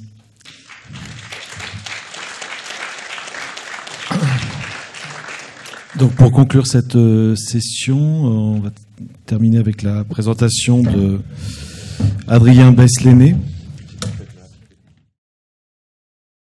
Difficile de tenir le temps. Contrairement aux autres intervenants, je vais vous présenter une recherche qui est encore assez débutante. Donc je peux synthétiser peut-être plus simplement. Je lance mon chronomètre pour essayer d'avoir... de ne pas avoir à subir... Peut-être le micro, si c'est plus simple pour vous, vous pouvez le détacher. Ouais. Parce que vous voyez qu'Antoine, c'est compliqué, je comprends bien. Voilà, peut-être que c'est mieux de le tenir. Ouais. Alors, moi, je suis géographe, ruraliste. J'ai travaillé ces dernières années sur les questions d'accès au foncier agricole. Et dernièrement, je me suis, entre guillemets, aperçu que sous le foncier, il y a du sol. Donc, sous ces dimensions sociales, juridiques, politiques, ces questions... De propriété, de gestion d'usage, il y a effectivement une entité écologique qui est assez peu prise en compte, notamment dans les questions de droit réglementaire du foncier agricole. Et comme je suis plutôt en géographie du droit, géographie sociale de l'environnement, j'ai commencé à réfléchir à la manière dont le milieu, donc les caractéristiques pédologiques, participent à construire ou pas à la ressource. Donc la réglementation foncière, le fait que le droit caractérise, norme du foncier. Et ici, je vais m'intéresser plus particulièrement à des documents qui sont les arrêtés préfectoraux qui sont relatifs au statut du fermage. Vous savez qu'en France, la location des terres agricoles est particulièrement encadrée. Et il se trouve que chaque département peut fixer des règles précises sur la manière dont certains critères vont déterminer que le fermage, le loyer des terres est plus ou moins élevé, plus ou moins bas. Mon objectif à terme, c'est d'essayer de faire une typologie un peu géolégale à l'échelle de la France, de la manière dont ces caractéristiques écologiques, environnementales sont prises en compte dans la réglementation foncière locale et dans la manière dont on peut expliquer tout ça. Mais pour le moment, je vais m'appuyer uniquement sur une lecture des 158 arrêtés préfectoraux qui réglementent ces questions, tous les départements français, sauf la Guyane et Mayotte, étant soumis au statut du fermage. Promis, ce sera plus intéressant que ce que ça peut donner comme impression. On peut partir du constat que les sols sont peu présents dans le droit comme entité écologique. C'est en tout cas ce que un certain nombre de juristes, dont Maëlys Desrousseaux ici présente, ont remarqué, une indifférence du droit aux caractéristiques environnementales du sol. Et actuellement, les débats contemporains ils sont centrés notamment sur l'objectif de zéro artificialisation nette, donc sur un objectif quantitatif plus que qualitatif en termes de préservation des sols. Mais on peut aussi s'appuyer sur le constat qu'il y a une prise en compte croissante du fait que les sols ont un caractère vulnérable, fragile, qu'ils sont vivants. Et ce regain d'intérêt, il me semble assez transversal à beaucoup de secteurs professionnels. Et un petit signal faible qui m'a mis la puce à l'oreille dernièrement, c'est un rapport commun du commissariat général du ministère de l'Agriculture et du commissariat général du ministère de la Transition, sur l'idée qu'il faudrait inscrire un descriptif simplifié de la qualité du sol dans les contrats fonciers, soit de vente, soit de location, qui comporterait à minima le taux et le stock de carbone, selon une densité minimale de mesure à définir. Alors vous voyez qu'on est ici vraiment dans un contexte de climatisation des sols, on les voit à partir de leur puissance de stockage du carbone, donc d'atténuation du changement climatique, et ça m'a poussé à aller regarder un petit peu ce qui était pris en compte actuellement dans la manière dont on normait juridiquement, dont on prenait en compte juridiquement la qualité des sols. Donc la question que je me pose, c'est celle du bilan qu'on peut établir de la place effective déjà présente des caractéristiques pédologiques de la terre dans les documents réglementaires locaux. En fait, finalement, c'est d'essayer de comprendre comment, de manière relativement silencieuse, les sols comme entités écologiques sont déjà présentes comme des critères de modulation des règles foncières ou pas. Donc finalement, comment le milieu participe à produire de la ressource, ou en tout cas à caractériser la ressource, pour reprendre le titre de la table ronde, de la session. Et mon objectif en tant que géographe, c'est d'essayer de comprendre si ces liens entre sol et foncier varient selon les contextes locaux. Pour le moment, j'ai plus des réponses à la première question qu'à la deuxième. Donc, comme je vous le disais, je me suis appuyé sur ces arrêtés préfectoraux, et puis à terme, l'idée, c'est d'aller regarder dans d'autres documents de la réglementation foncière locale. Je vais d'abord essayer de revenir sur la manière dont j'appréhende cette distinction entre sol et foncier, en revenant un petit peu sur une réflexion presque un petit peu épistémologique sur les représentations disciplinaires des sols, et puis j'essaierai d'appliquer ça comme un outil heuristique sur la manière dont les sols sont classés pour hiérarchiser le foncier. Donc, en un premier temps, c'est un petit détour par rapport à ce que je voulais aborder par la suite. Qu'est-ce que c'est que, pour bien préciser ce que j'entends par sol, ce que j'entends par foncier, je voulais d'abord un petit peu faire le tableau de ce que j'ai pu observer comme un nouveau venu sur le front de sciences en humanité et sciences sociales des sols. C'est un champ de recherche qui est assez émergent, qui est très actif. Il y a ce colloque actuellement, il y a 3 mois, il y avait le colloque à Grenoble, sols et sous-sols dans la transition écologique. Donc on est vraiment sur un objet qui est de plus en plus approprié par les sciences souples, en bas de la diapositive, mais qui l'est depuis longtemps par les sciences dures, en haut de la diapositive. Moi, j'ai rencontré avec des collègues pas mal de malentendus quand je commençais à dire que je travaillais sur les sols, donc je me suis dit qu'il fallait peut-être prendre un peu de recul. Et je me suis aperçu effectivement qu'il y avait, pour le moment, et c'est tout à fait temporaire, au moins 6 grandes notions presque ontologiques de ce que c'est qu'un sol, qui fait que des pédologues, des cartographes, des écologues, des philosophes ont du mal parfois, ou en tout cas un besoin d'un moment d'ajustement pour comprendre ce que chacun entend par sol. Des oppositions assez puissantes apparaissent, si on part du haut gauche de la diapositive, entre les approches historiques des pédologues, des géomorphologues, pour qui les sols sont avant tout des sols qui sont vraiment à comprendre dans le milieu, presque des individus sols, qui sont en lien avec un lieu particulier, et ça débouche sur une approche typologique des sols.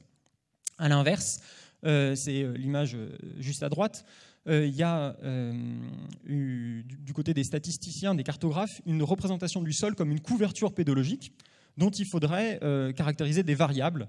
Et là, on n'est plus du tout sur des individus sols, mais sur un sol qui est à l'échelle de la planète, et ensuite on essaie de cartographier, par exemple, le stock de carbone, le stock d'argile, etc. Cette opposition, elle a été très bien documentée par Juliette Konkam-King sur la manière dont les pédologues étaient maintenant dominés dans le champ par des statisticiens et des cartographes.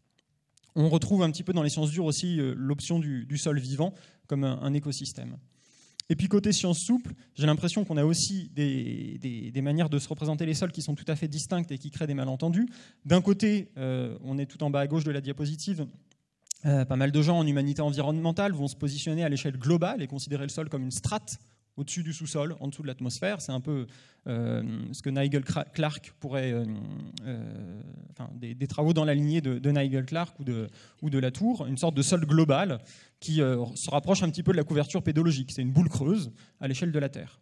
On n'est pas du tout dans la même échelle d'appréhension qu'un sol local qui serait un sol de versant avec plutôt des limons sur du gravier, etc., etc. Et puis aussi dans ces sciences souples, des appréhensions plutôt des sols comme agents en ethnopédologie, en humanité environnementale, qui vont se rapprocher un petit peu de la représentation écosystémique des sols vivants. Et enfin aussi, plutôt chez les aménageurs, l'idée du sol comme un matériau recyclable avant toute chose. Alors, comment je me situe par rapport à ça? Comme je vous le disais tout à l'heure, c'est un peu l'idée que sous le foncier, il y a des sols. Je pars de l'idée qu'il y a 2 dimensions entremêlées de la Terre, le foncier, qui est plutôt la surface, immatérielle, support de rapports sociaux, et puis le sol, on va dire la profondeur, l'épaisseur biophysico-chimique. Et c'est en partant un petit peu de cette manière de se dire que la Terre, c'était indissociablement du foncier et du sol, que j'ai lu les documents que je vous présentais tout à l'heure, en essayant de garder toujours en tête ces représentations pour essayer de voir si ces documents réglementaires ne sont pas porteurs de représentations des sols un peu contrastées. Alors, qu'est-ce qui sort de ma première étude de ces documents sur... Finalement, comment en France, à l'échelle départementale, les caractéristiques du sol comme milieu participent à fonder le foncier comme ressource? Alors d'abord, quand on se plonge dans ces documents, il y a 2 grandes familles de méthodes de calcul et une grande attention pour la diversité spatiale à l'intérieur des départements. Comme vous le voyez à gauche de la diapositive, un certain nombre de départements proposent aux fermiers et aux propriétaires de noter les sols, de noter les terres, avec une grille de notation multicritères, donc, qui va... permettre de voir si la pente est plus ou moins forte, tant de points, si l'îlot est plus ou moins grand, tant de points, etc. Et à côté, d'autres départements vont plutôt proposer une approche typologique avec une liste hiérarchisée de types de terres. Vous le voyez ici pour la petite région agricole de la Bresse, dans l'Ain. Si votre sol est un limon battant de plateau assainissable sans difficulté particulière, il vaut entre 35 et 54 points. Si c'est une terre inondable, généralement argileuse, par contre, là, vous n'aurez que 8 à 14 points. Donc on a une approche qui est plus à partir de critères, une approche plus à partir de typologie, qui va rejoindre finalement l'opposition entre les sols locaux des pédologues et la couverture pédologique des statisticiens et cartographes. Quand on est sur la typologie comme dans l'Ain, on se rapproche d'une approche pédologique, et quand on est dans une grille de notation où on essaye de quantifier chaque critère, de les additionner pour donner une note à la Terre, on est plutôt dans l'idée du démembrement possible du sol en un certain nombre de variables, donc plutôt dans l'approche statisticienne de la couverture pédologique. Donc on a là, en fait, selon les départements, deux visions presque ontologiques du sol qui sont mobilisées pour fonder la ressource foncière. On a aussi un intérêt quand même pour la diversité à l'intérieur des départements, avec des recours à des zonages internes, qui m'ont particulièrement intéressé en tant que géographe, parce qui postulent que selon qu'on est dans une zone ou dans l'autre d'un département, la terre serait moins intéressante, plus intéressante pour l'agriculture, et donc on a des modulations des fourchettes minimales et maximales des fermages qui font que, par exemple, dans telle zone, on peut monter jusqu'à 300 € par hectare par an, et dans telle autre zone, on ne peut pas monter au-dessus de 150 € par hectare par an, selon des zonages qui s'appuient généralement, principalement sur un zonage qui date de 1946, les petites régions agricoles, alors qui n'est pas questionné sur, sur le fait que c'est un zonage qui était antérieur à la modernisation agricole, à la spécialisation, et que les sols ont probablement pas mal évolué du fait des pratiques agricoles assez intensives. Et je trouve que c'est assez intéressant comme dépendance au sentier que beaucoup de départements continuent à utiliser ce zonage des petites régions agricoles. Après, il y a d'autres méthodes observées, comme par exemple l'étagement dans un certain nombre de départements méditerranéens et montagnards, avec toujours une zone de plaine, de coteaux et de montagne. Vous imaginez bien, en montagne, le fermage est 2 fois moins cher, souvent 3 fois moins cher que dans la plaine. Finalement, quelle est la place de la qualité des sols dans l'évaluation de ces terres ? Vous retrouvez dans ce petit schéma-là, un petit peu, qui essaye de résumer toutes les situations, les deux méthodes. Si on commence par la méthode grille de notation, la méthode critère, quand on regarde le poids qui est donné quantitativement aux critères pédologiques, en moyenne, c'est 60%. Donc effectivement, là, on a une valeur du loyer, donc de la rente foncière, qui, en moyenne, est expliqué à 60% par des critères pédologiques, de qualité de la terre, de granulométrie, de réserve utile en eau, etc. Et puis 40% qui sont plus des critères de caractéristiques environnementales du site, l'altitude, la pente, de structure du parcellaire, l'accès, est-il pérenne, pas pérenne, la structure du parcellaire, ça va être aussi la taille des îlots, et puis d'équipement des parcelles avec des questions d'irrigation, par exemple. Donc une qualité finalement des sols qui prime dans la définition de la rente foncière, mais de manière très silencieuse. Dans l'approche typologique, donc celle où on essaye de faire une liste hiérarchisée de types, c'est aussi finalement les critères pédologiques qui sont premiers, puisque le choix de la catégorie, donc de la fourchette de prix dans laquelle on va positionner l'îlot, se fait d'abord suivant des critères pédologiques. Par exemple, vous avez, si je reprends l'exemple de l'Ain, si vous êtes dans le groupe 35 à 54 points, ensuite, c'est des critères plus fonciers sur l'accès, sur la pente, sur l'irrigation présente ou pas, qui vont permettre de positionner au sein de la fourchette, plutôt en bas ou plutôt en haut de la fourchette. Mais ce qui, de prime abord, positionne un îlot, c'est la caractéristique pédologique. Et pour terminer, qu'est-ce qui est pris en compte dans les caractéristiques des sols ? La question étant, si on part de ce qui m'a mis la puce à l'oreille au début, est-ce que cette question de carbone, de stockage du carbone, qui semble être très important pour les ministères de la Transition, le ministère de l'Agriculture, dans leur rapport là, commun sur la réforme du fermage, est-ce que cette question un peu à la mode est prise en compte ?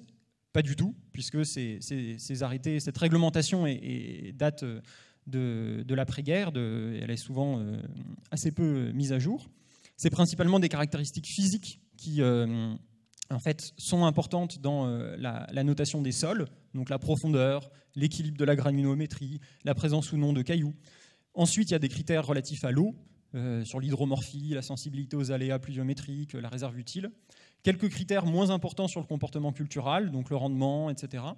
Et finalement, la composition chimique et biologique du sol est presque absente de ces documents. On n'a pas du tout de prise en compte des enjeux, par exemple, de matière organique, de stockage de carbone dans ces arrêtés. Pour ce qui est de la composition chimique, on peut l'expliquer peut-être par le fait que les amendements permettent de la corriger. Pour ce qui est de la composition biologique, c'est peut-être parce que ça a été un peu une sorte de parent pauvre au sein des sciences du sol pendant un certain temps, ou en tout cas à l'époque où cette réglementation a été mise en place. En tout cas, on n'a absolument pas du tout pris en compte des enjeux climatiques dans cette réglementation, qui pour le moment existe silencieusement. Ça, c'est à nouveau une approche plus couverture pédologique qui est présente dans le fait qu'il y ait des critères d'évaluation des sols comme ça pour donner une note au sein de l'évaluation de la Terre. On retrouve néanmoins des approches aussi pédologiques qui coexistent constamment, avec le cas extrême de l'Indre qui propose aux propriétaires et aux fermiers de choisir parmi 96 types de sols lequel correspond le mieux au sol de l'îlot qui doit être loué. Avec quand même une petite aide, puisque ces 96 types sont répartis en 4 régions, et puis que il y a une vingtaine de noms vernaculaires de sols qui sont donnés pour aider les propriétaires et les fermiers à retrouver si leur sol est un sol limono-argileux des plateaux, un sol argileux peu ou pas calcaire. L'intérêt étant à chaque fois qu'il y aura plus ou moins de points et donc un fermage plus ou moins élevé. Pour conclure, donc, mais de manière vraiment en conclusion d'étape, pour le moment, il y a effectivement une qualité des sols qui est présente dans la réglementation des fermages, mais avec un lien entre milieu et ressources qui est indirect et plurivoque, avec une variété des méthodes, des échelles et des empans qui est très, très forte. On retrouve une coexistence de visions contrastées des sols, parce que selon les départements, les sols sont des individus sols à appréhender par une typologie ou une couverture pédologique à appréhender par une grille de notation qui apparaissent. Et ce qui me reste maintenant à faire, c'est essayer un petit peu de comprendre quels sont les rapports sociaux, politiques qui ont présidé à l'établissement de ces documents, et puis essayer aussi un petit peu de comprendre dans quelle mesure ils sont véritablement utilisés, dans quelle mesure cette réglementation est vraiment contrôlée, contestée, et puis enfin, dans quelle mesure la recommandation du CGEDD et du CGAAER a une chance ou pas d'être intégrée dans ce type de réglementation sur la question du taux et du stock de carbone. Finalement, si cette réglementation qui date des années 50 et qui a particulièrement bien résisté, puisqu'elle est à peu près à changer, peut prendre en compte les enjeux de changement climatique et être un levier aussi pour cette transition. Voilà, merci pour votre attention et je serais heureux de pouvoir discuter avec vous de cette recherche toute débutante. Ouais. Merci Adrien pour la compacité du propos. Alors vous avez pu vous rendre compte que les 20 minutes qu'on avait plutôt dédiées à l'échange ont été consommées. Moi, je propose que du coup, on considère ces 4 interventions comme des éclairages un peu fondateurs des débats qu'on aura cet après-midi, parce qu'il faut qu'on tienne de fait le timing. On doit reprendre les sessions 2 et 3 à 11h15. Je pense que tout le monde a envie de prendre un petit café. Et donc du coup, voilà, on a ces éclairages-là au travers du regard d'Alexis Pernet et Pauline Frileux sur l'ethno-écologie, celui d'Adrien Besléné sur des aspects davantage réglementaires, droit du sol, Élise Simon qui évoque la question de l'écosystème foncier, ou encore Antoine Vial sur la question du projet de sol finalement à réaliser. Donc il y a un petit intermède qui a été prévu, j'en ai pas parlé ce matin, mais qui est assez important. Je vais faire intervenir, donc je vais demander à Jaime Meloni de nous rejoindre. Jaime Meloni, donc il est architecte, docteur en architecture. Il enseigne à l'ENSA-CF. Si vous pouvez aussi... tu es là, Jaime, pas de problème. Si vous pouvez passer le diaporama aussi, s'il vous plaît, Adèle.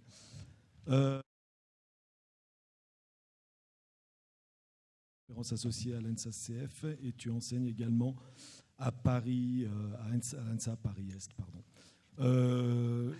Tu te définis comme un chercheur visuel vivant actuellement entre 2 îles, l'Île-de-France et la Sardaigne. Le but de ton travail est d'explorer le rôle de la photographie comme instrument sensible pour raconter la complexité de l'espace. Tu enseignes donc la photographie comme un instrument de réalisation de la conception architecturale entre la France et l'Italie. Ce qu'on peut dire aussi, c'est que donc, tu as participé à de nombreuses publications, mais également conférences internationales, à la FAUP de Porto, par exemple, que ton travail a été présenté dans plusieurs expositions au Pavillon de l'Arsenal, à la salle Le Bal à Paris, encore au musée d'art contemporain de Lisbonne. Voilà, je vais résumer, mais brillamment dire qu'aussi en 2019, tu as reçu le prix, tu as été l'un des finalistes du prix Francesco Fabri pour la photographie contemporaine avec le projet Columns of Culture.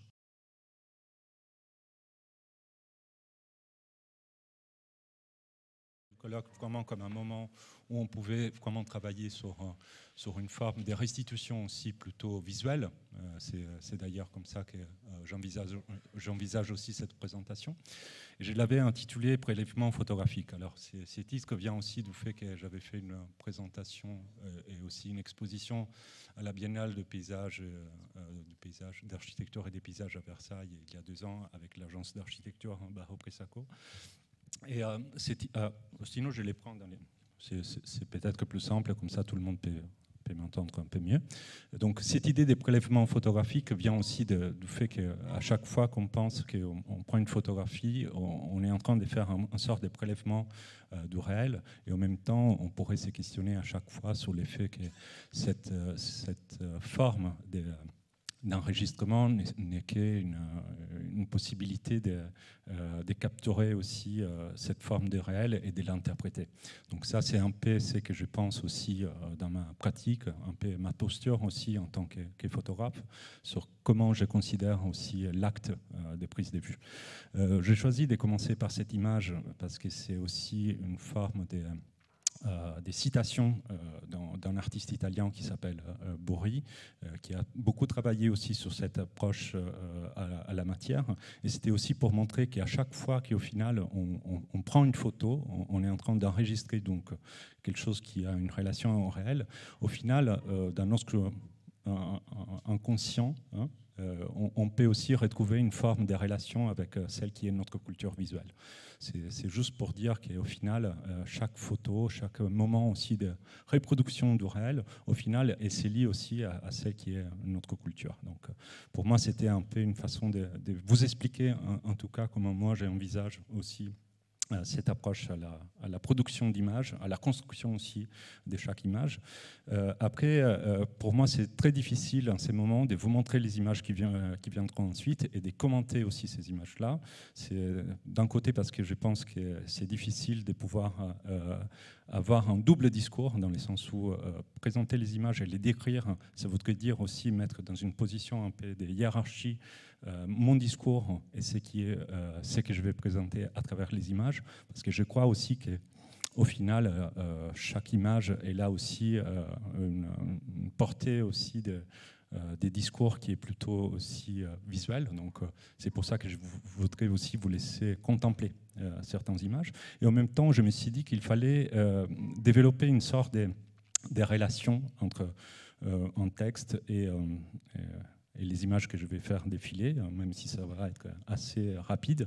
Alors moi, j'avais pensé qu'il pouvait y avoir une sorte de relation entre un texte que j'ai lu récemment et qui m'a beaucoup interpellé. C'est un livre de Peter Handke, donc un écrivain autrichien qui maintenant habite dans la banlieue parisienne. Le livre s'appelle « Lent retour ». Alors j'avais préparé aussi une sorte de citation qui est de 2 pages. Je vais m'en passer de lire l'intégralité de ces 2 pages parce que je pense que vous seriez un peu assommé après cette lecture, mais c'était juste pour dire que pour moi c'était aussi difficile de pouvoir condenser un peu l'ampleur de la description qui fait Peter Handke. Alors ces livres, il parle d'un géologue, donc il y a forcément une sorte de relation directe avec cette notion des sols, mais il y a aussi cet aspect très, très important des compréhensions aussi de comment on peut regarder les paysages. C'est quelque chose qui m'intéresse beaucoup.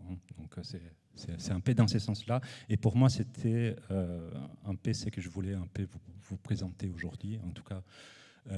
Proposer des images aussi comme des formes d'interrogation aussi sur comment on regarde aussi les mondes.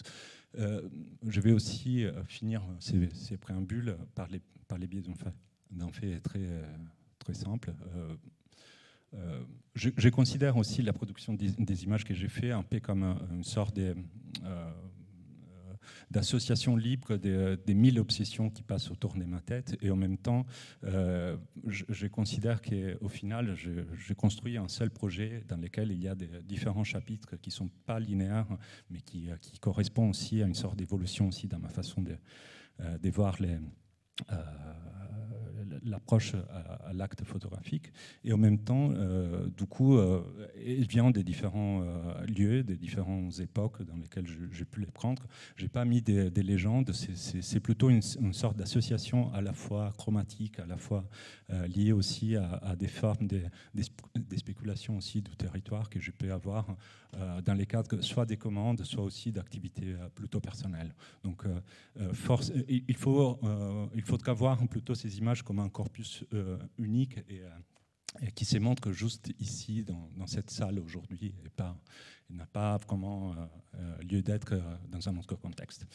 Donc, jusqu'ici, Sorger avait écrit quelques traités, en règle générale, des descriptions d'ensemble dans des districts limités, ou bien des observations comparatives des phénomènes semblables dans des divers continents. Avec l'essai projeté sur les espaces, il devrait abandonner les recoupements de sa discipline. Il pouvait tout au plus l'aider dans la mesure où il structurait son imagination. Ce qui les préoccupait depuis longtemps déjà, c'était qu'avec le temps, la conscience finissait par se ménager de ses propres petits espaces au sein de tout paysage, même là où, jusqu'au bout de l'horizon, il ne semblait pas exister des possibilités de délimitation. On a dit que, d'un entendu, encore illimité pour les nouvelles arrivants, surgissaient des espaces diversifiés et nettement tranchés pour celui qui s'y trouvait déjà établi depuis un certain temps. Même dans une région des montagnes ou des collines visiblement enchevêtrées et déchiquetées, on finissait, Sorger en avait fait l'expérience, par se représenter des espaces tout différents de ce qui se produisait en forme monumentale et évidente. Tel était aussi son point de départ. Pourvu qu'elle ait né les temps, la conscience pouvait s'attacher à n'importe quelle région. Des espaces tout à fait particuliers s'ouvraient à elle, et de plus ces espaces n'étaient pas faits d'éléments frappants dès les abords, qui s'imposaient au paysage, mais d'éléments tout à fait inapparents et qui ne fabriquaient aucune perspicacité scientifique. En effet, on ne pouvait apprendre à les connaître qu'à la longue, à force des temps passés à vivre dans cette nature. Et peut-être ne pouvait-on pas vraiment les ressentir qu'à trébucher sans cesse à un endroit précis, à changer involontairement des pas dans une prairie souple, jadis marécageuse, à entendre se modifier l'horizon sonore dans un chemin creux ou découvrir une vue tout autre du haut d'un cône moranique, si minuscule soit-il. Enfin, juste pour vous citer aussi une partie qui est quand même assez parlante pour moi, son sentiment de lui-même ne lui avait jamais dit qu'il était un savant, tout au plus parfois un bon paysagiste consciencieux.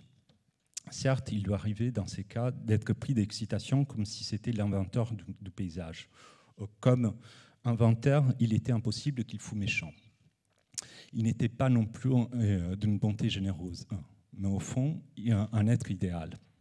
Et parfois aussi, il pensait qu'il accomplissait tout de même des choses bonnes. Non pas en faisant des présents aux autres, mais en les trahissant pas. Sa non-trahison n'était pas omission, mais bien au contraire, activité énergétique. Donc c'est juste pour dire qu'au final, à chaque fois qu'on fait une photo, on peut aussi dire qu'on est en train de déconstruire des mensonges, parce qu'au final, c'est qu'on voit, c'est qu'on peut se retrouver face à nous, c'est une forme d'interprétation, c'est juste ça.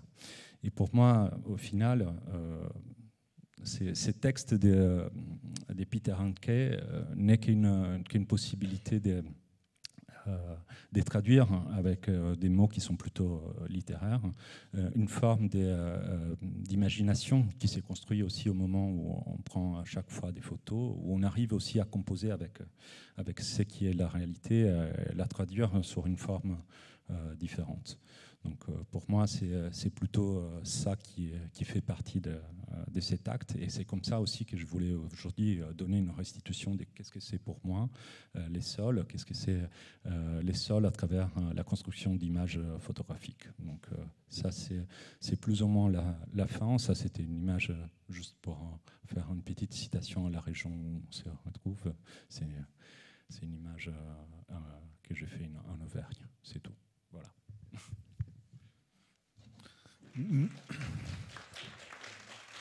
C'était rapide. Bon, merci beaucoup, Jaime, pour merci cette pour la patience. présentation. Je suis désolé, ma traduction aussi de texte, vous avez dû subir un peu cette lecture avec mon accent et tout. Donc non, mais ça nous faisait une pause. Moi, j'ai trouvé que la pause vous avez compris. Était agréable, voir ces images et lire ce texte. Je crois que ce travail, tu le prolonges actuellement plutôt dans la région aussi, oui, du Massif central. Tout à fait. Oui. C'est justement une ouverture sur les travaux qui est en cours aussi sur la région. Je n'ai pas fait des digressions sur les activités qui ont vu aussi ces images participer aussi à des contextes d'exposition ou des recherches, mais effectivement, c'est vrai qu'on aurait souhaité pouvoir présenter ces images. On n'a pas pu le faire, mais on espère pouvoir le faire prochainement, peut-être à l'école.